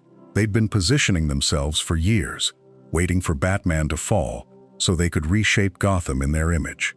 By the time Bruce understood the full scope, Jean-Paul was already gone, and the damage was done. The Order withdrew cleanly, leaving no prosecutable evidence, no public scandal, just shadows and whispers, and a city that had nearly broken. And the Order's true endgame would haunt Gotham for years to come. Bruce didn't fight them in the streets. He fought them in bank records, in lease agreements, in the quiet architecture of power. He tracked every safe house, every front company, every dollar the Order had moved through Gotham's veins. 9 properties seized, 22 shell corporations exposed, 14 agents identified and quietly neutralized. It took 8 months of detective work, cross-referencing decades of financial trails with Azrael's operational history. Bruce used every contact, every favor, every piece of intelligence he'd gathered in 10 years as Batman. Oracle ran the digital offensive, while Bruce handled the physical dismantling, clearing buildings in the dead of night before the Order could evacuate their assets. No explosions, no dramatic confrontations, just systematic erasure. The Order learned what Bane had already discovered. Batman at his most dangerous wasn't the brawler in the alley. It was the detective in the shadows, patient and thorough, dismantling your entire operation before you realized he was there. By spring, the Order's Gotham network was dust. Their agents scattered, their influence severed, their investment in Nightfall a total loss. But one final piece of Nightfall's legacy remained unresolved. Graham Etchison died because Jean-Paul let Abattoir fall. The hostage chained in a basement, left to starve, while the only man who knew his location plummeted 40 stories onto Gotham pavement. Bruce found the family 6 months after Jean-Paul's removal, a widow and 2 kids living in a cramped apartment in Otisburg. He set up a trust fund anonymously, $2.03 million managed through a law firm with no Batman connections. College tuition, mortgage payments, living expenses covered for life. He attended Graham's grave every year on the anniversary, always alone, always after dark. No costume, no theatrics, just Bruce Wayne kneeling in the mud, apologizing to a man who'd never hear it. The Gotham Gazette ran a memorial piece 3 years later, a small column about an innocent man who fell through the cracks during Nightfall's chaos. Bruce made sure it was printed, made sure the city remembered that Nightfall's body count extended beyond costumed vigilantes and supervillains, that real people with real families paid the price for every choice made in that cowl. Graham Etchison became Bruce's private reminder of what happens when Batman fails. Not the broken back, not the lost city, but the single life nobody else was counting. And in Arkham Asylum, the villains who started it all were watching and waiting. Bruce Wayne didn't sleep for 37 days after Jean-Paul surrendered the cowl. When he finally did, he woke up screaming. The dreams were always the same, falling backward into darkness, feeling his spine separate vertebra by vertebra, hearing Bane's voice promising that this time, there would be no recovery. Alfred found him in the cave at 3 a.m. most nights, running combat simulations against a hologram programmed with Bane's fighting style. Bruce would win every digital fight, then sit in silence staring at the medical records from his injury. Dr. Chandra Kinsolving had called his recovery miraculous, but miracles don't repeat themselves. He told no one about the phantom pain that shot down his legs during patrol, or how his hands shook the first time he grappled to a rooftop after his return. Robin noticed Bruce hesitated now before engaging multiple opponents, calculating escape routes he'd never needed before. The Batman who'd faced down entire gangs alone now carried a new weight into every fight, a whisper in the back of his mind, asking, "What if I break again?" But the scars weren't only in Bruce's mind, they were carved into Gotham itself. The Gotham Gazette ran a poll 6 months after Bruce reclaimed the cowl. 68% of respondents said they no longer felt safe when Batman disappeared from sight. Before nightfall, that number had been 12%. The city had learned a lesson Bruce never wanted to teach them. Their protector was breakable. In the Bowery, shop owners started closing at sunset instead of midnight. In Robbinsville, neighborhood watch groups tripled in size. Parents who'd once told their children Batman would keep them safe now told them to run if they heard gunfire, because maybe this time he wouldn't come. The 911 call center logged 400% more panic calls during Batman sightings in the year after nightfall. People terrified the figure on the rooftop might be the wrong one. Commissioner Gordon never said it out loud, but his officers noticed he kept the bat signal's maintenance logs obsessively updated, as if afraid the light might fail when the city needed it most. He'd learned what happened when Batman went dark for 3 months. Gotham had learned it could survive without its guardian. But survival wasn't the same as safety, and the memory of those nights burned like a scar across the city's collective consciousness. And in the underworld, the myth of the man who broke the bat was growing into something far more dangerous. In Blackgate Penitentiary, inmates traded cigarettes for copies of the grainy security footage showing Bane lifting Batman overhead in the mansion. In the Narrows, street-level dealers spray-painted Bane's mask symbol on walls as a warning to rivals. The man had done what Joker, Riddler, and Two-Face never could. He'd beaten Batman so completely, the Bat had to stop being Batman. New gangs formed using Bane's methods, studying his tactical approach, his patience, his willingness to dismantle an enemy piece by piece before striking. The GCPD confiscated 14 separate dossiers on Batman in 8 months, each one mimicking Bane's research model. One crew in Burnley called themselves the Spine Breakers and required initiation fights that ended only when someone's back hit the concrete. What made Bane different wasn't just that he'd won, it was how he'd won. No death traps, no riddles, no psychological games. He'd simply been stronger, smarter, and more disciplined than the world's greatest detective. That terrified Gotham's criminals more than any cowled vigilante ever could, because it meant Batman's legend was just that, a legend. And legends could be broken by anyone willing to do the work. What nobody realized was that the real Bane had already vanished into a place no one would think to look. Santa Prisca welcomed him back the way it always had, with silence, humidity, and the kind of rot that takes decades to cultivate. Bane walked through Peñaduro's abandoned corridors like a man touring his own grave. The cells were empty now, the venom labs dismantled by governments who thought they'd won something. He found his old cell in Block C, the one where he'd spent 27 years learning to turn rage into philosophy. Someone had scrawled graffiti over the walls where he used to count days.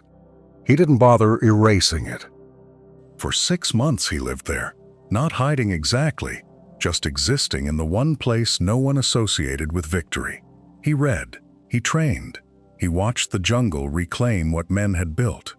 the island had a way of making conquerors feel small. And while Bane brooded in exile, Bruce was making a decision that would redefine everything. Bruce called it the contingency protocol, but really, it was a map of every way Gotham could fall and every person who could stop it.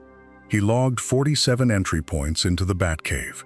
He established 8 safe houses across the city, each stocked with gear calibrated for specific threats. He gave Commissioner Gordon a sealed file marked, "If I Fall Again," and told him to open it only if 72 hours passed without contact. Oracle got encrypted access to Wayne Enterprises' security grid. Nightwing received coordinates to 3 weapons caches even Alfred didn't know about. Azrael, surprisingly, was left a single note. "You were right about one thing. Sometimes mercy is the weakness." Bruce never explained what he meant. He rebuilt the Batcave's infrastructure with redundancies, air-gapped systems, biometric locks that required 2 people to override. He trained harder, but smarter, building rest days into his schedule like they were tactical advantages. He even started talking to Alfred again, really talking, the kind of conversations that acknowledged what they'd survived. But there was one variable he couldn't control, and it was the person closest to him. Tim Drake stopped sleeping through the night after nightfall. He'd wake at 3 a.m. and check the news feeds, the police scanners, the Batcave monitors, just to confirm Bruce was still out there, still whole. He never told anyone about the nightmares where Bane's hands closed around his own throat instead. Their partnership changed in small ways that added up. Tim questioned orders more. Bruce allowed it. Tim started carrying 2 rebreathers instead of 1, kept a trauma kit in every utility belt pouch, memorized the locations of every hospital within 15 blocks of patrol routes. He'd watched his mentor's spine break. You don't forget the sound. Bruce noticed but said nothing, because he understood. They both understood. Some lessons you can't unlearn. Tim became the kind of Robin who checked exits twice, who never fully trusted a victory, who treated every quiet night like the calm before something worse. And Tim wasn't the only one who would never forget. Alfred carried his own silent reckoning.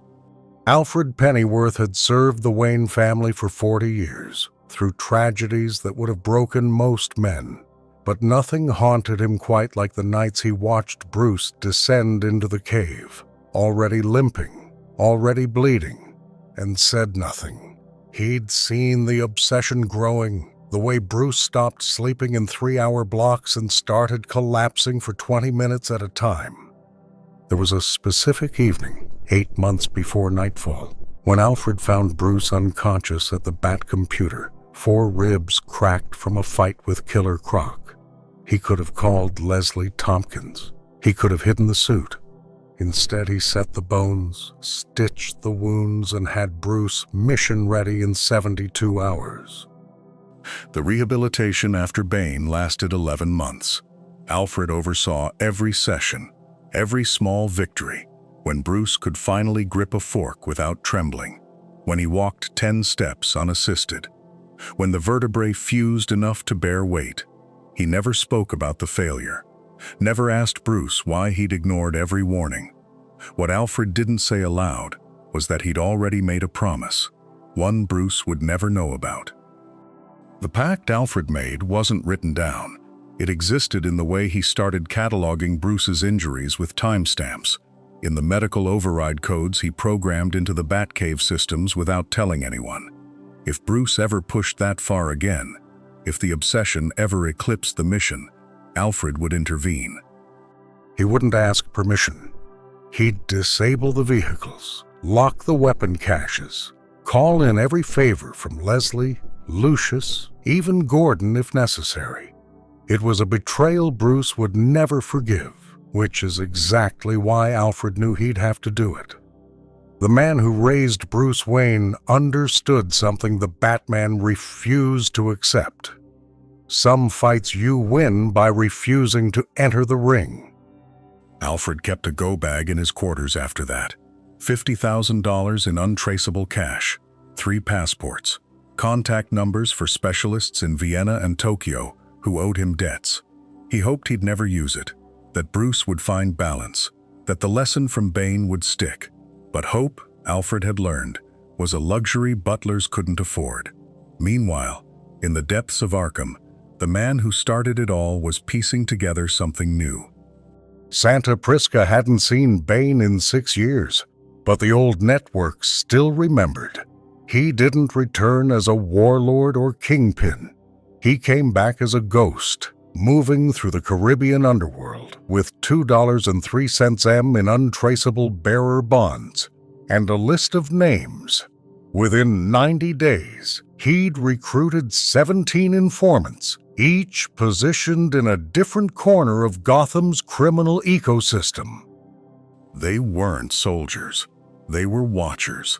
A dock supervisor in the Narrows who logged shipping manifests, a clerk in Arkham's records department, a freelance hacker who monitored GCPD dispatch frequencies. Bane paid them in cryptocurrency, never met them in person, and asked for one specific category of intelligence: any detail, any rumor, any confirmed sighting of the Batman's physical condition. He wasn't planning an invasion. This was reconnaissance, the kind of patient observation Bane had learned in Peña Duro, watching guards for 8 months before attempting an escape. The reports came in weekly, encoded and fragmentary. Batman seen favoring left leg. Response time to East End robbery 4 minutes slower than baseline. Grapnel line wobbled during rooftop pursuit. Bane read every report twice, cross-referenced the data, and waited. And the one question he kept asking his sources was whether the Bat had truly healed. Bruce Wayne became a different kind of detective in those months. The cave filled with photographs, surveillance stills, witness statements from the sewers, medical reports on fracture patterns. Every fight Bane had ever been in, cataloged. Every psychological profile from Peña Duro, translated and annotated. He knew Bane's heart rate under stress, 52 beats per minute. He knew the man favored his right knee after prolonged combat, a weakness invisible to everyone but someone who'd felt that knee drive into his ribs. He knew Bane quoted Cervantes when he was angry and went silent when he was pleased. The dossier grew to 347 pages. Bruce updated it nightly, cross-referencing new intelligence, revising tactical scenarios, mapping every possible rematch down to the square foot of concrete where it might happen. He ran simulations in his head, during board meetings, during physical therapy, during the long drives back from the cave at dawn. What Bruce didn't know was that Bane was compiling the exact same file on him. In a monastery outside Santa Prisca, Bane kept his own records. Photographs of Batman's altered gait, frame-by-frame analysis of news footage showing the Bat moving differently after the fall. He'd acquired Bruce Wayne's medical imaging through channels that would have horrified even Gotham's most corrupt surgeons. He knew the vertebrae that had compressed, L3 and L4.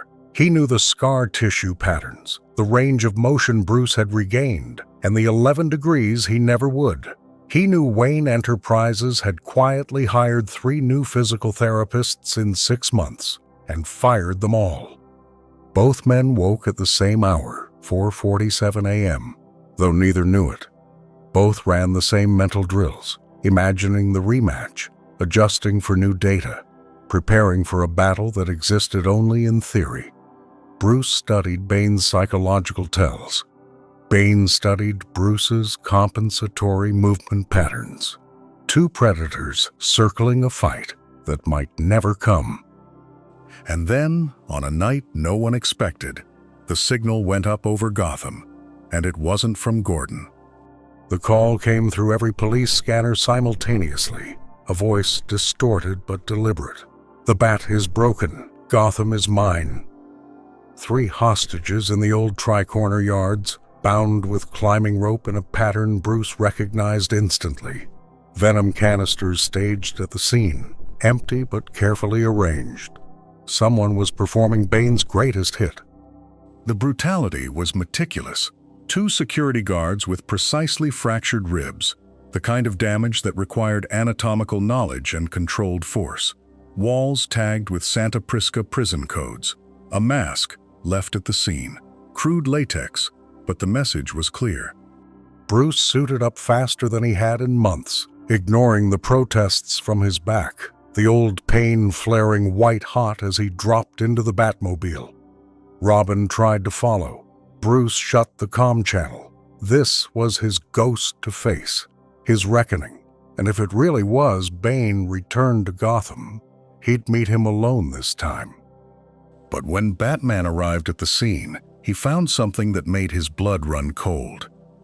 Spray painted across the warehouse wall in crude red letters was a phrase Bruce hadn't heard in 8 years. "I am Gotham's reckoning."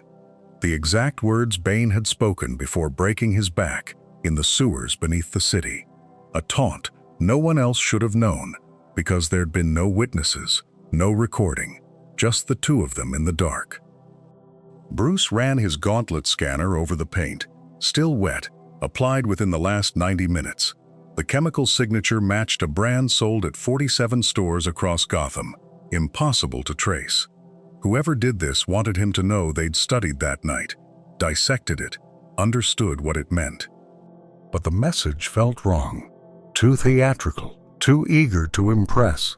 Bane had never needed to announce himself. His presence was always enough.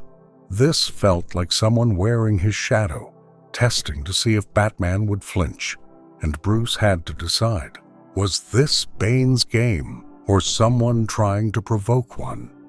Bruce spent 72 hours in the cave pulling apart every detail. The copycat's methods were textbook Bane, calculated strikes on infrastructure, psychological pressure on the GCPD, even the Venom derivative matched the old formula.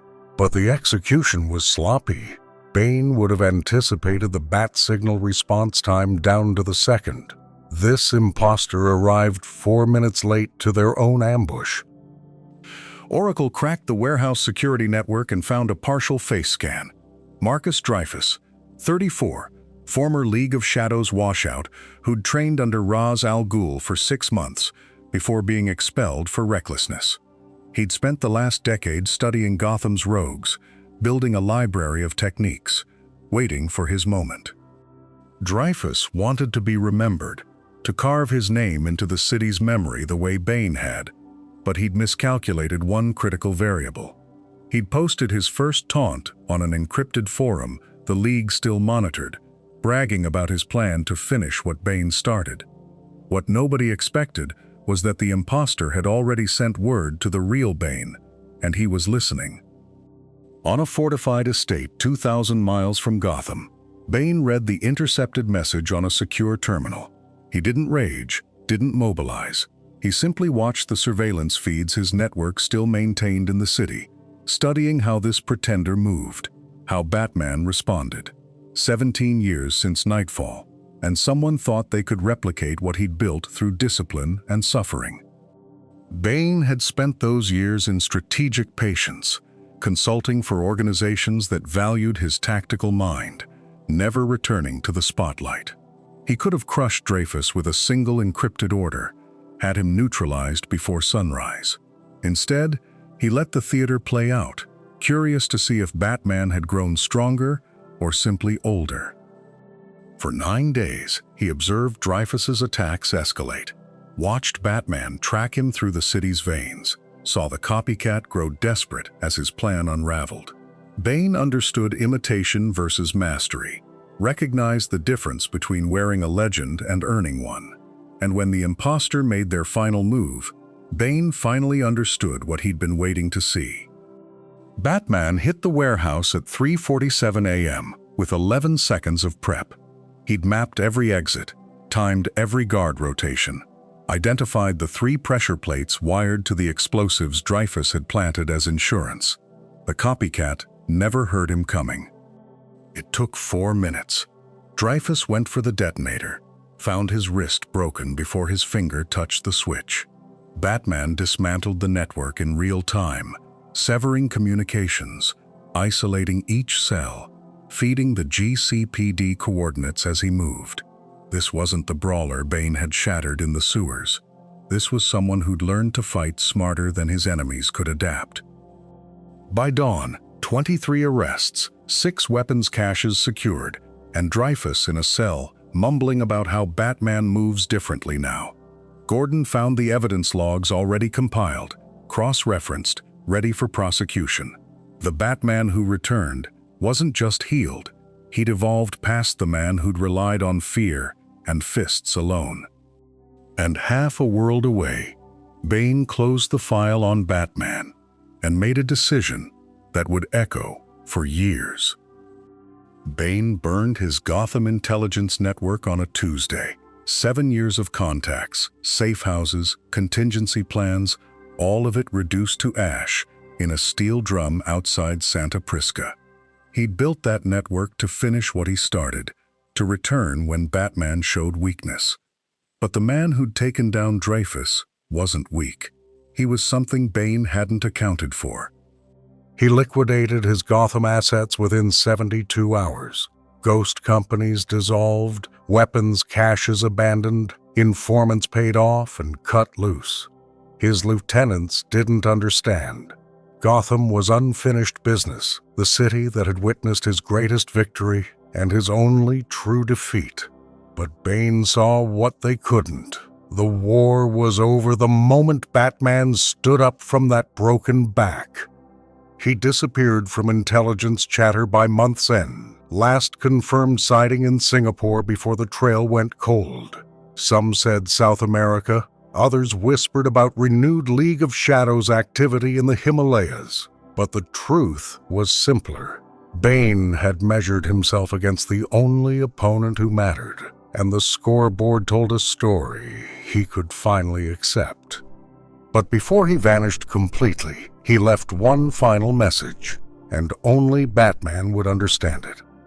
The envelope arrived at Wayne Manor on September 19th. No return address, postmarked from 4 different countries in 6 days. Alfred recognized the handwriting on the seal. He brought it to Bruce without a word, watched his face go still as stone when he saw the wax imprint. A bat, broken in half, then mended. Inside, one sentence in Spanish, the language of the prison where Bane was born. La columna más fuerte es la que se ha roto y sanado. The spine that breaks and heals is strongest. No threat, no promise of return, no claim to victory. Just an acknowledgement, from one warrior to another, that the fight had changed them both. Bruce held it for 30 seconds, read it twice, then placed it in the manor's fireplace, unread by anyone else. Alfred asked if he wanted to respond. Bruce shook his head. Some conversations, he said, don't need words. Bane had gotten his answer the moment he had to burn his Gotham files. And Bruce never opened it again, because the only answer Bane needed was that Gotham still stood. 5 years later, Bruce Wayne still limps on rainy nights. The spinal fracture healed, but the vertebrae remember. His right shoulder clicks when he throws certain punches, and there's a recurring ache in his lower back that no amount of physical therapy ever fully erased. But he doesn't hide them anymore. The scars became part of the uniform, proof that Batman could be broken and still come back. Alfred noticed the shift first, the way Bruce stopped treating his body like an indestructible weapon and started viewing it as something that needed maintenance, respect, limits. He adjusted his fighting style. Fewer direct confrontations, more strategic positioning. He trained his partners not just to fight, but to know when to retreat. The Batcave's medical bay got a full upgrade, 12 new monitoring systems, because Bruce finally understood that ignoring damage doesn't make you stronger. The emotional scars ran deeper, quieter. He still saw Bane in shadow sometimes, still felt the phantom weight of Gotham's judgment pressing down. But those wounds became armor too, reminders etched into muscle memory. What changed wasn't just Bruce. It was the entire mythology of what Batman could survive. Within the Bat family, Knightfall became the story they told in the cave when a new Robin got too confident. Not as a threat, but as history. Dick Grayson was the first to use it that way, pulling Tim Drake aside after a particularly reckless patrol in 1997. He didn't lecture, he just walked Tim through the timeline. 127 nights without rest, the ignored warnings, the moment Bane's hands closed around Bruce's spine. Then he showed Tim the medical records Bruce had finally allowed into the cave's archives, the X-rays and recovery logs that proved even Batman has a breaking point. The lessons spread. Barbara Gordon referenced it when training Cassandra Cain. Jason Todd, in his own twisted way, used it to justify his methods, proof that Bruce's moral code had always been fragile. Every version of the story carried the same weight. This is what happens when you push too far, when you forget you're human. It became required reading, in a sense. New members of the family learned the Knightfall Protocol before they learned advanced combat techniques, studied Jean-Paul Valley's descent as a case study in what happens when vengeance replaces justice. And every partner who wore the cape after would ask themselves the same question Bruce once ignored. When do you stop? Not when the mission's done. Because in Gotham, the mission never ends. Not when the criminals are caught, because there's always another one waiting. The question Knightfall carved into Batman's methodology was simpler and harder. When do you stop before you become the thing you're fighting? Bruce started setting limits. 3 nights on, 1 night off. Mandatory medical checks after major confrontations. He built contingencies not just for villains, but for himself. Fail-safes that would pull him out if he pushed too far. The other members of the Justice League noticed. Superman once asked if he was okay, and Bruce's answer was honest for the first time. Not always, but he was learning. The shift was philosophical, a recalibration of what victory meant. It wasn't enough to save Gotham if you destroyed yourself in the process, because then Gotham lost Batman and gained another cautionary tale. Jean-Paul Valley proved that. Azrael proved that the cape and cowl didn't make the man. The restraint did. But restraint is a practice, not a destination. There were still nights Bruce went too far, still moments when the old obsession crept back in. The question remained unanswered, maybe unanswerable, hanging over every patrol like Gotham's perpetual fog. Because the brutal truth was that Gotham had changed, and some of those changes could never be undone. Within 72 hours of Bane's assault, 11 supervillains walked out of Arkham through a door that should have taken a tactical team to breach. The locks were standard commercial grade. The guard rotation had gaps wide enough to drive a transport through. And every one of those gaps was documented in reports that sat unread in Commissioner Gordon's office for 8 months. The GCPD's response time to the Arkham breach was 47 minutes. That's 47 minutes for the most dangerous criminals in America to scatter into a city that had exactly one functioning deterrent. When that deterrent went down, Gotham discovered it had no backup plan, no secondary protocol, nothing but prayer and a phone number that led to an empty rooftop. The Wayne Foundation funded 63% of Gotham's emergency services. Batman handled 89% of supervillain encounters. One man, one network, one point of failure. Bane hadn't just broken the bat. He'd shown every criminal in the city exactly how thin the line really was, how much of Gotham's safety existed only because Bruce Wayne willed it into being every single night. And in the years that followed, those cracks would be tested again and again. Scarecrow was the first to study the tapes. Not the fight itself, but the 3 weeks before it, frame by frame, counting how many times Batman favored his left side, how his reaction time slipped by fractions of a second after the fourth consecutive night without rest. Fear wasn't just a toxin, it was exhaustion, doubt, the slow accumulation of damage until the body simply gave out. Ra's al Ghul called it the Bane Protocol. Immortality gave him perspective. He'd seen empires fall the same way, not in a single battle but in 1,000 cuts, stretched thin across too many fronts until collapse became inevitable. The League of Assassins added it to their training doctrine, right between pressure points and escape routes. Even the Joker took notes, in his own way. He'd always known Batman had limits. Now he knew exactly how to find them, how to push and push until something vital snapped. Knightfall became a blueprint, copied and modified by every A-list and C-list criminal in Gotham. The question wasn't if they'd try it, the question was when.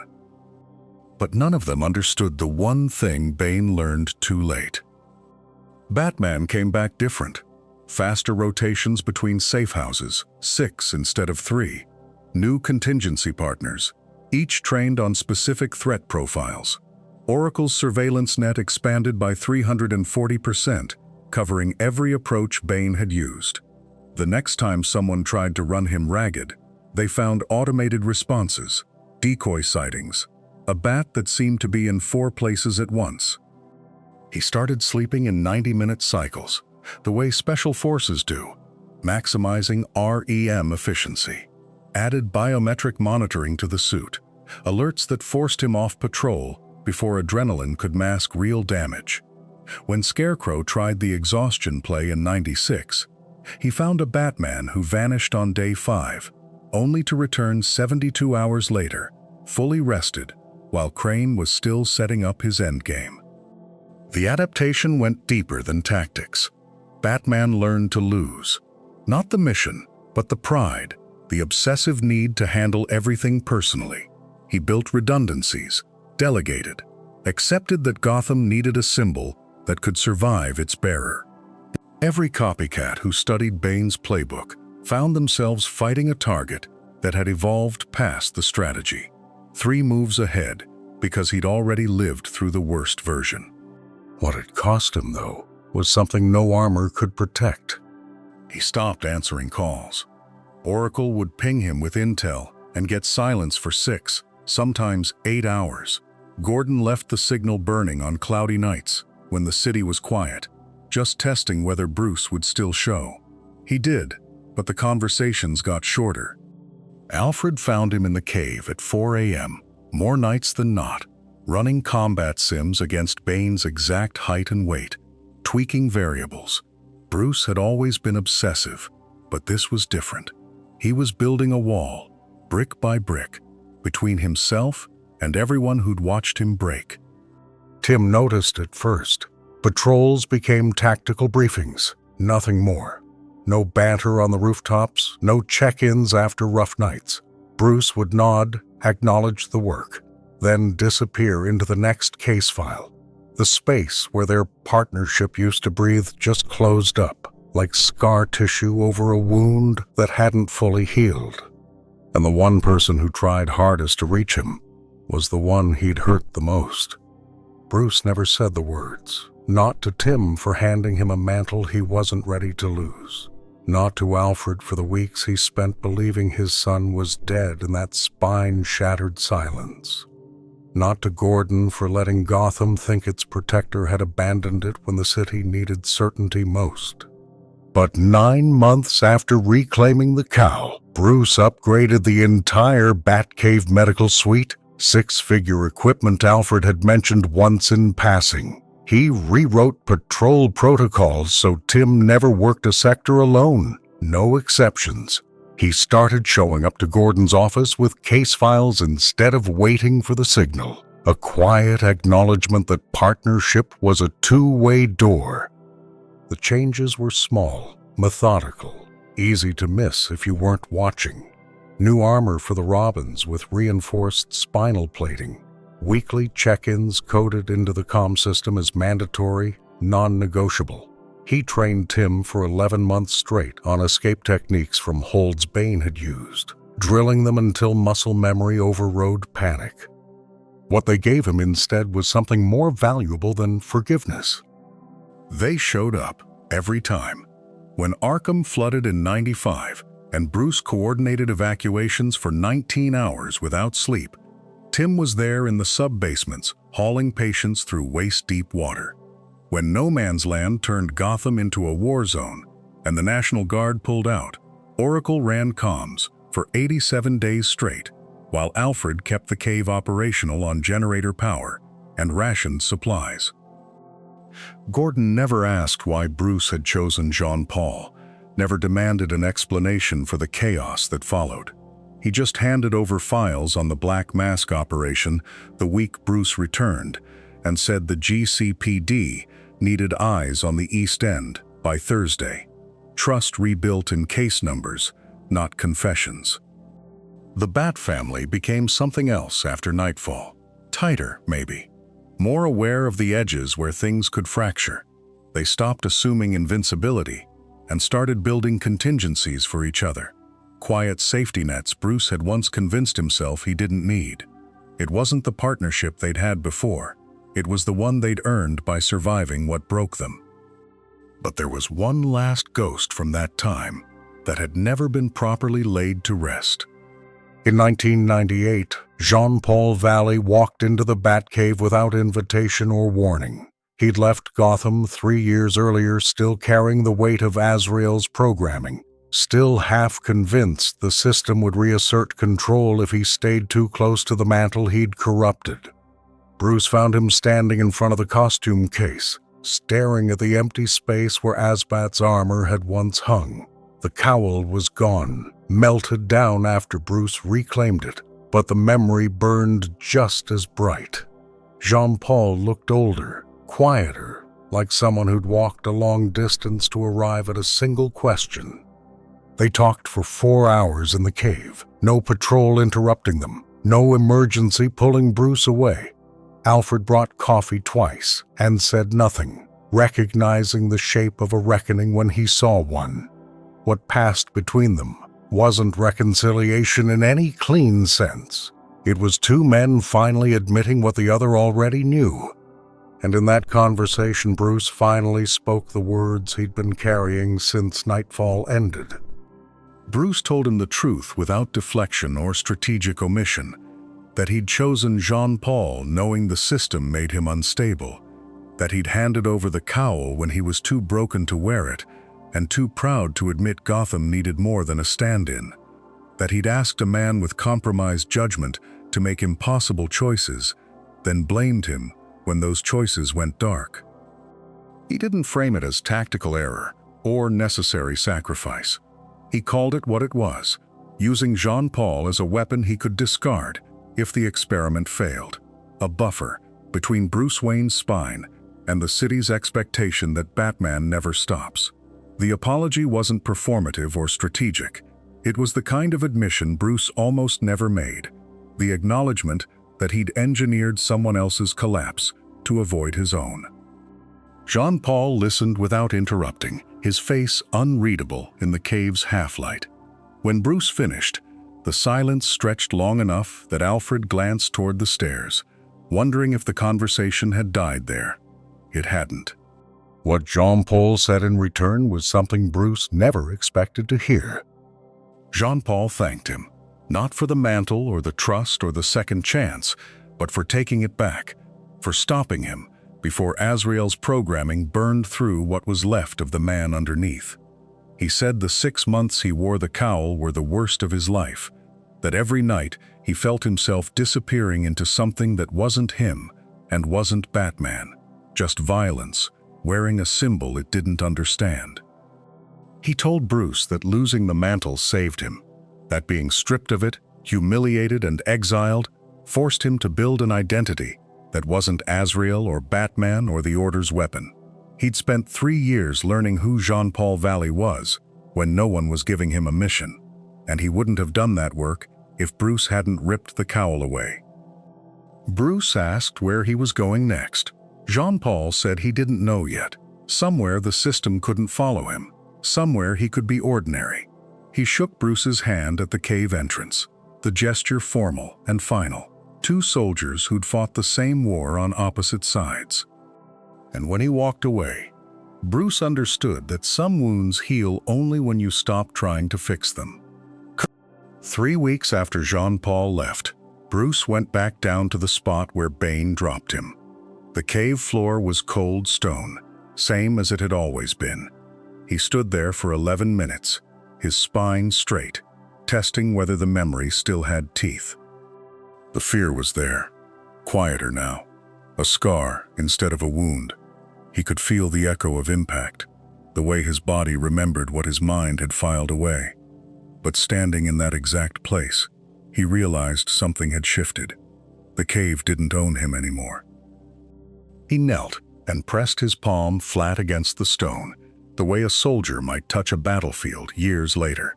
No words, no ceremony, just the acknowledgement that this ground had taken something from him and given something back. And what he realized was that the place where he broke was also the place he learned to rebuild. The shattered bat symbol from the cave, the one Jean-Paul had torn down, never made it to the scrap pile.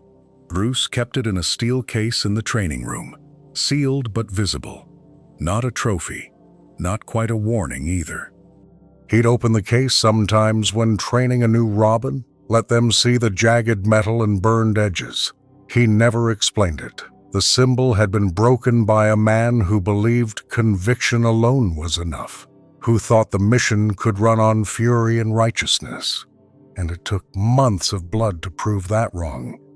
The intact symbol hung above it, the one Bruce wore now, forged from titanium alloy with a 3-layer composite backing. Stronger, lighter, redesigned after everything KNIGHTFALL taught him about weak points and fracture lines. 2 symbols, one shattered and one whole, and the space between them was the lesson.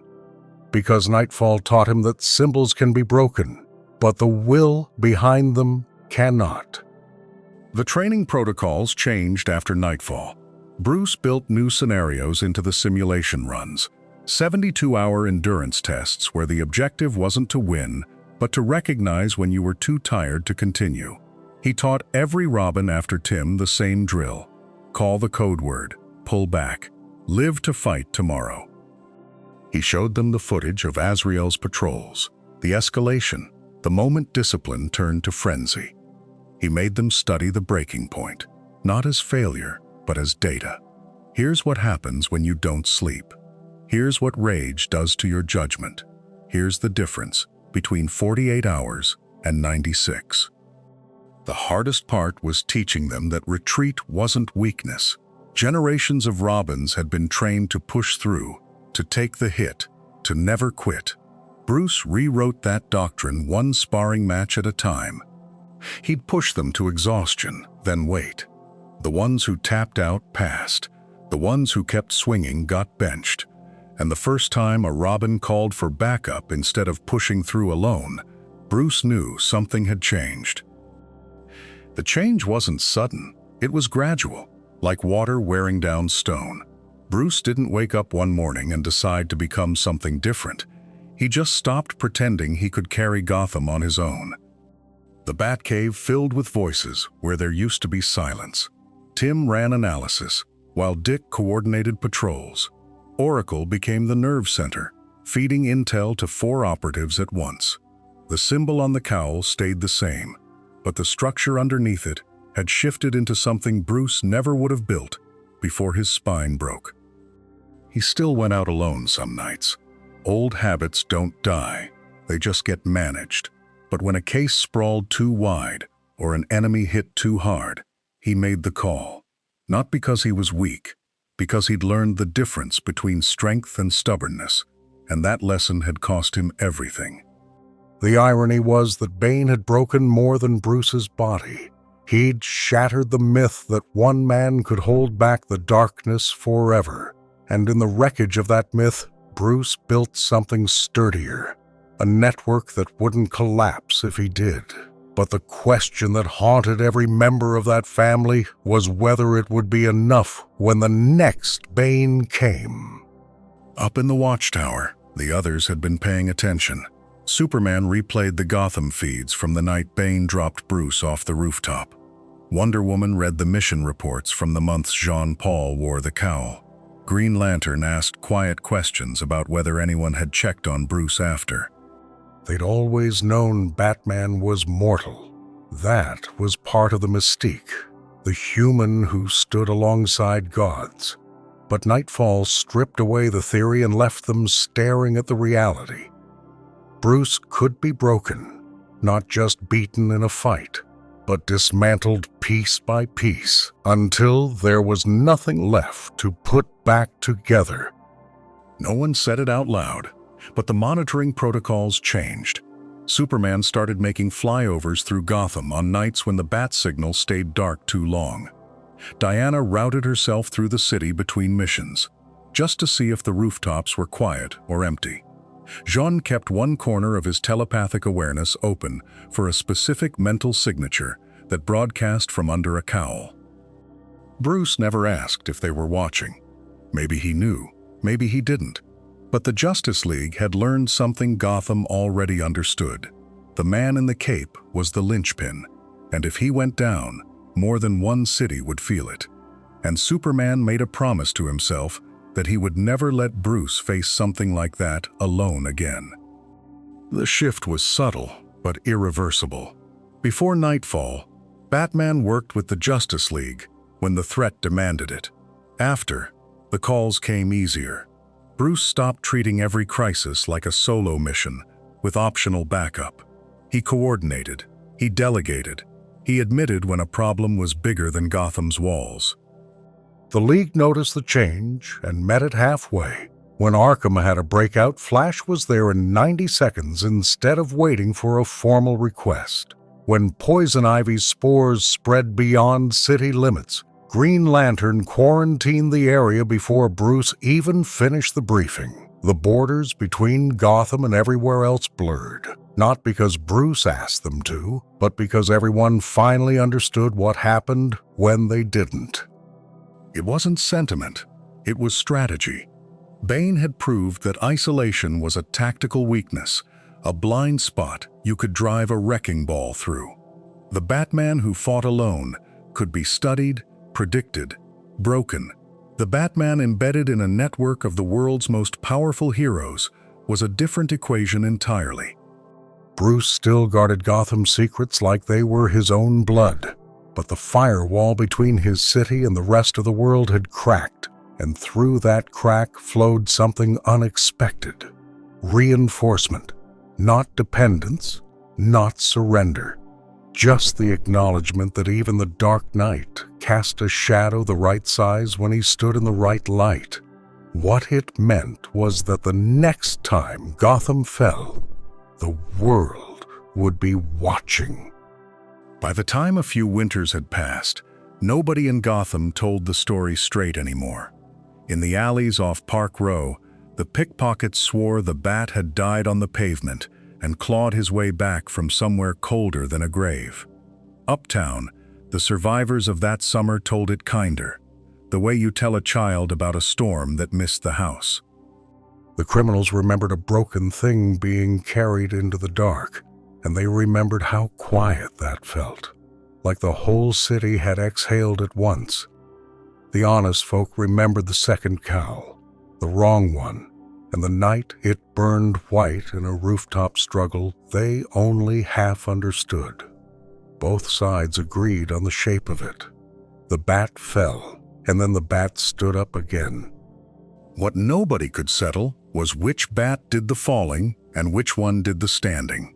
That gap in the telling is exactly where the legend grew teeth, because the real story wasn't about the fall or the rise, it was about what lived in between. And here's the strange part. The man who started all of it never said a word. Bane had planned Gotham's breaking for years, studied the cowl the way a scholar studies scripture, and when it was finally done, when he'd achieved the one thing no rogue before him had managed, he simply went quiet. No manifesto, no claims scrawled across a wall for the papers to run. The tabloids invented quotes for him, the pundits filled the silence with theories, and the legend kept swelling in the space he refused to occupy. A conqueror who wins the crown and then never mentions the coronation becomes something bigger than a headline. He becomes a rumor. That absence did more for his name than any speech could have, and the few who encountered him in the years after said he seemed less like a conqueror and more like a man who'd won a battle but lost a war. Push the calendar forward, past the cowls that came and went, past the alliances and the funerals, and nightfall never quite loosens its grip on the man at the center of it. Ask anyone who studies Bruce Wayne's long, punishing career to name the crisis that defined him, and the answer isn't the joke that took Jason or the war with his own son. It's the summer his spine gave out. But not because it was his worst hour, because it was the hour that taught him his body was a resource that could run dry, that the mission would outlast the man, that he'd have to build something larger than one pair of shoulders to carry it. He came back changed in ways that had nothing to do with walking again. Decades on, it sits in him not as a scar he hides, but as a lesson he keeps returning to. The night the cost of everything finally came due.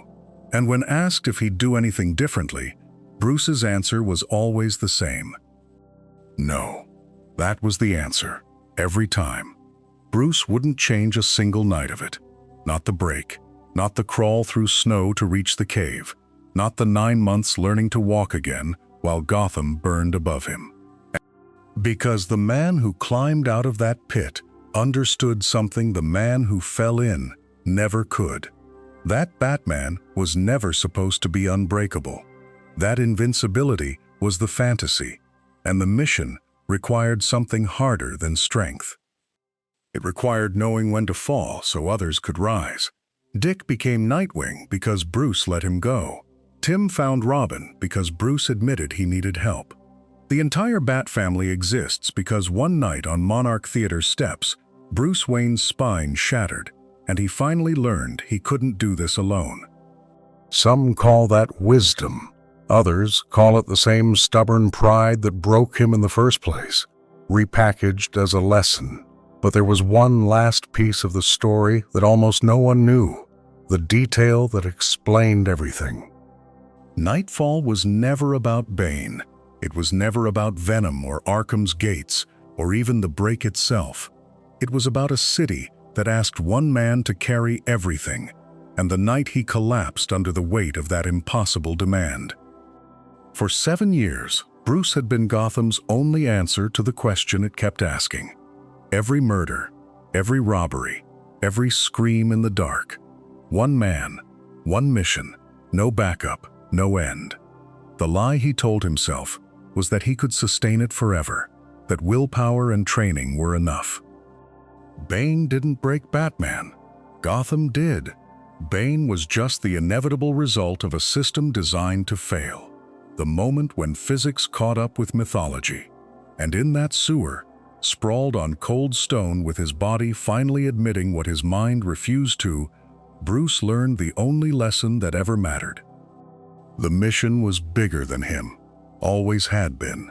Batman could be broken, beaten, killed. But Gotham, the idea of Gotham fighting back, that couldn't die as long as someone else could pick up the weight. And that truth, that Batman could be broken, but Gotham could not, changed everything that came after. Every Robin who ever wore the cape understood Nightfall before they took the oath. Dick, Tim, Damian, even Jason in his own broken way. The cowl wasn't a crown, it was a relay baton, and the race had 100 runners waiting if you fell. Barbara became Oracle because she learned you could still fight from a chair. Stephanie became Spoiler, and then Robin, because she saw the mission didn't require perfection, just persistence. Duke joined the Signal because Daylight Gotham needed a protector too, and one man in the night was never going to be enough. The Bat family exists because of Nightfall, not in spite of it. Every member carries that night in their origin story, the proof that the symbol survives the person wearing it. Bruce trained them not to replace him, but to make sure Gotham never again depended on one broken man in a cave. And on quiet nights, when the city finally sleeps, when the comms go silent and the rooftops empty out, you can still feel it. The shift that happened when Batman fell and Gotham realized it had to save itself. Because in the end, Nightfall wasn't the story of how Batman broke. It was the story of how Gotham learned to save itself. 30 years later, Gotham still stands. The towers still climb into the fog. The alleys still echo with sirens. And somewhere in the darkness, a cape still cuts across the rooftops. Bruce Wayne walks with a limp on cold mornings. The scar tissue around his spine aches when the weather turns. But every night, when the sun drops behind the skyline, he pulls on the cowl. The bat signal still burns through the clouds. Commissioner Gordon still waits on that rooftop, coffee going cold in his hand. And in the streets below, the city that learned to fight back during Nightfall keeps fighting. The cops who held the line, the citizens who refused to run, the idea that Gotham belonged to its people, not to the man in the mask or the monster who broke him. Azrael's armor sits in the cave, a monument to what happens when the mission consumes the man. Jean-Paul Valley found peace eventually, died a hero years later in a fight that mattered. But his time as Batman remains a warning. Bruce never forgot. There are limits. There are lines. And on quiet nights, when the city sleeps, Bruce sometimes thinks about the man who broke his back and wonders if Bane ever found what he was looking for. Because after Nightfall, Bane vanished. Some reports say he died in a prison riot in South America, his venom supply finally killing him. Others claim he returned to Santa Prisca, took control of the island, ruled it like the king he always believed he was.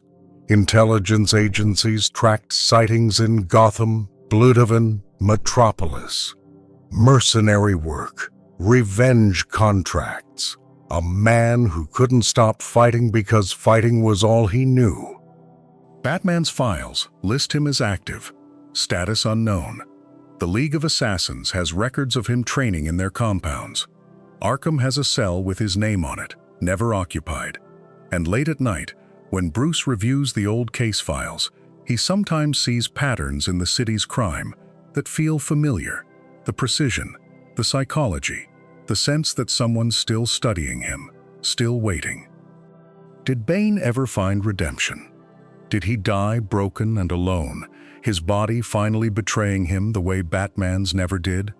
Or is he out there somewhere, watching Gotham from a distance, knowing he came closer than anyone to ending the Bat? But the truth is, it doesn't matter where Bane went, because the war he started had already been won. Not by Batman, not by Bane. The victor of Nightfall was the idea itself. The realization that Gotham's hope couldn't be extinguished by breaking one man's spine, couldn't be snuffed out by releasing every lunatic from Arkham, couldn't be conquered by the smartest, strongest villain the city had ever seen. Bane proved Batman was human. Azrael proved the symbol could be corrupted. And Gotham proved it could survive both. Because when the dust settled and Bruce Wayne reclaimed the cowl, the city didn't go back to the way it was. The cops who held the line kept holding it. The citizens who fought back kept fighting. The idea that Gotham belonged to its people, that the Bat was a symbol they carried, not a savior they worshipped, that became the city's new foundation. Nightfall broke Batman's back, but it forged Gotham's spine. And that's what endures. Not the image of Bane holding Batman's broken body over his knee. Not Azrael's flaming sword cutting through the night. Not even Bruce Wayne crawling back from the edge of death. What endures is the night the city looked into the abyss, saw its protector fall, and chose to stand anyway. That's the legacy. That's the inheritance. That's what Nightfall really was. Gotham remembers the year the bat fell. Not the month, not the exact week. Just the feeling, the weight that settled over the streets when the symbol they'd counted on broke in half. They remember the chaos that followed. 12 villains loose in 72 hours. A gauntlet that shouldn't have been survivable. A confrontation in a cave no one was supposed to find. And the snap heard across a city that thought its protector was unbreakable.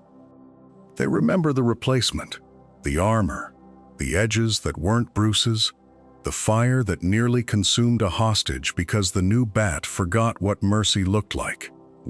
But they also remember the return, the rematch in the rain, the moment Bruce Wayne reclaimed the cowl not because he'd healed perfectly, but because Gotham needed a symbol that chose restraint over rage. Nightfall proved Batman could be broken. It also proved he could rebuild. That's what stuck. That's what the city holds on to. Not the fall, the choice to stand back up. If you want more deep dives into the moments that shaped Gotham's Dark Knight, hit subscribe. But the stories never do.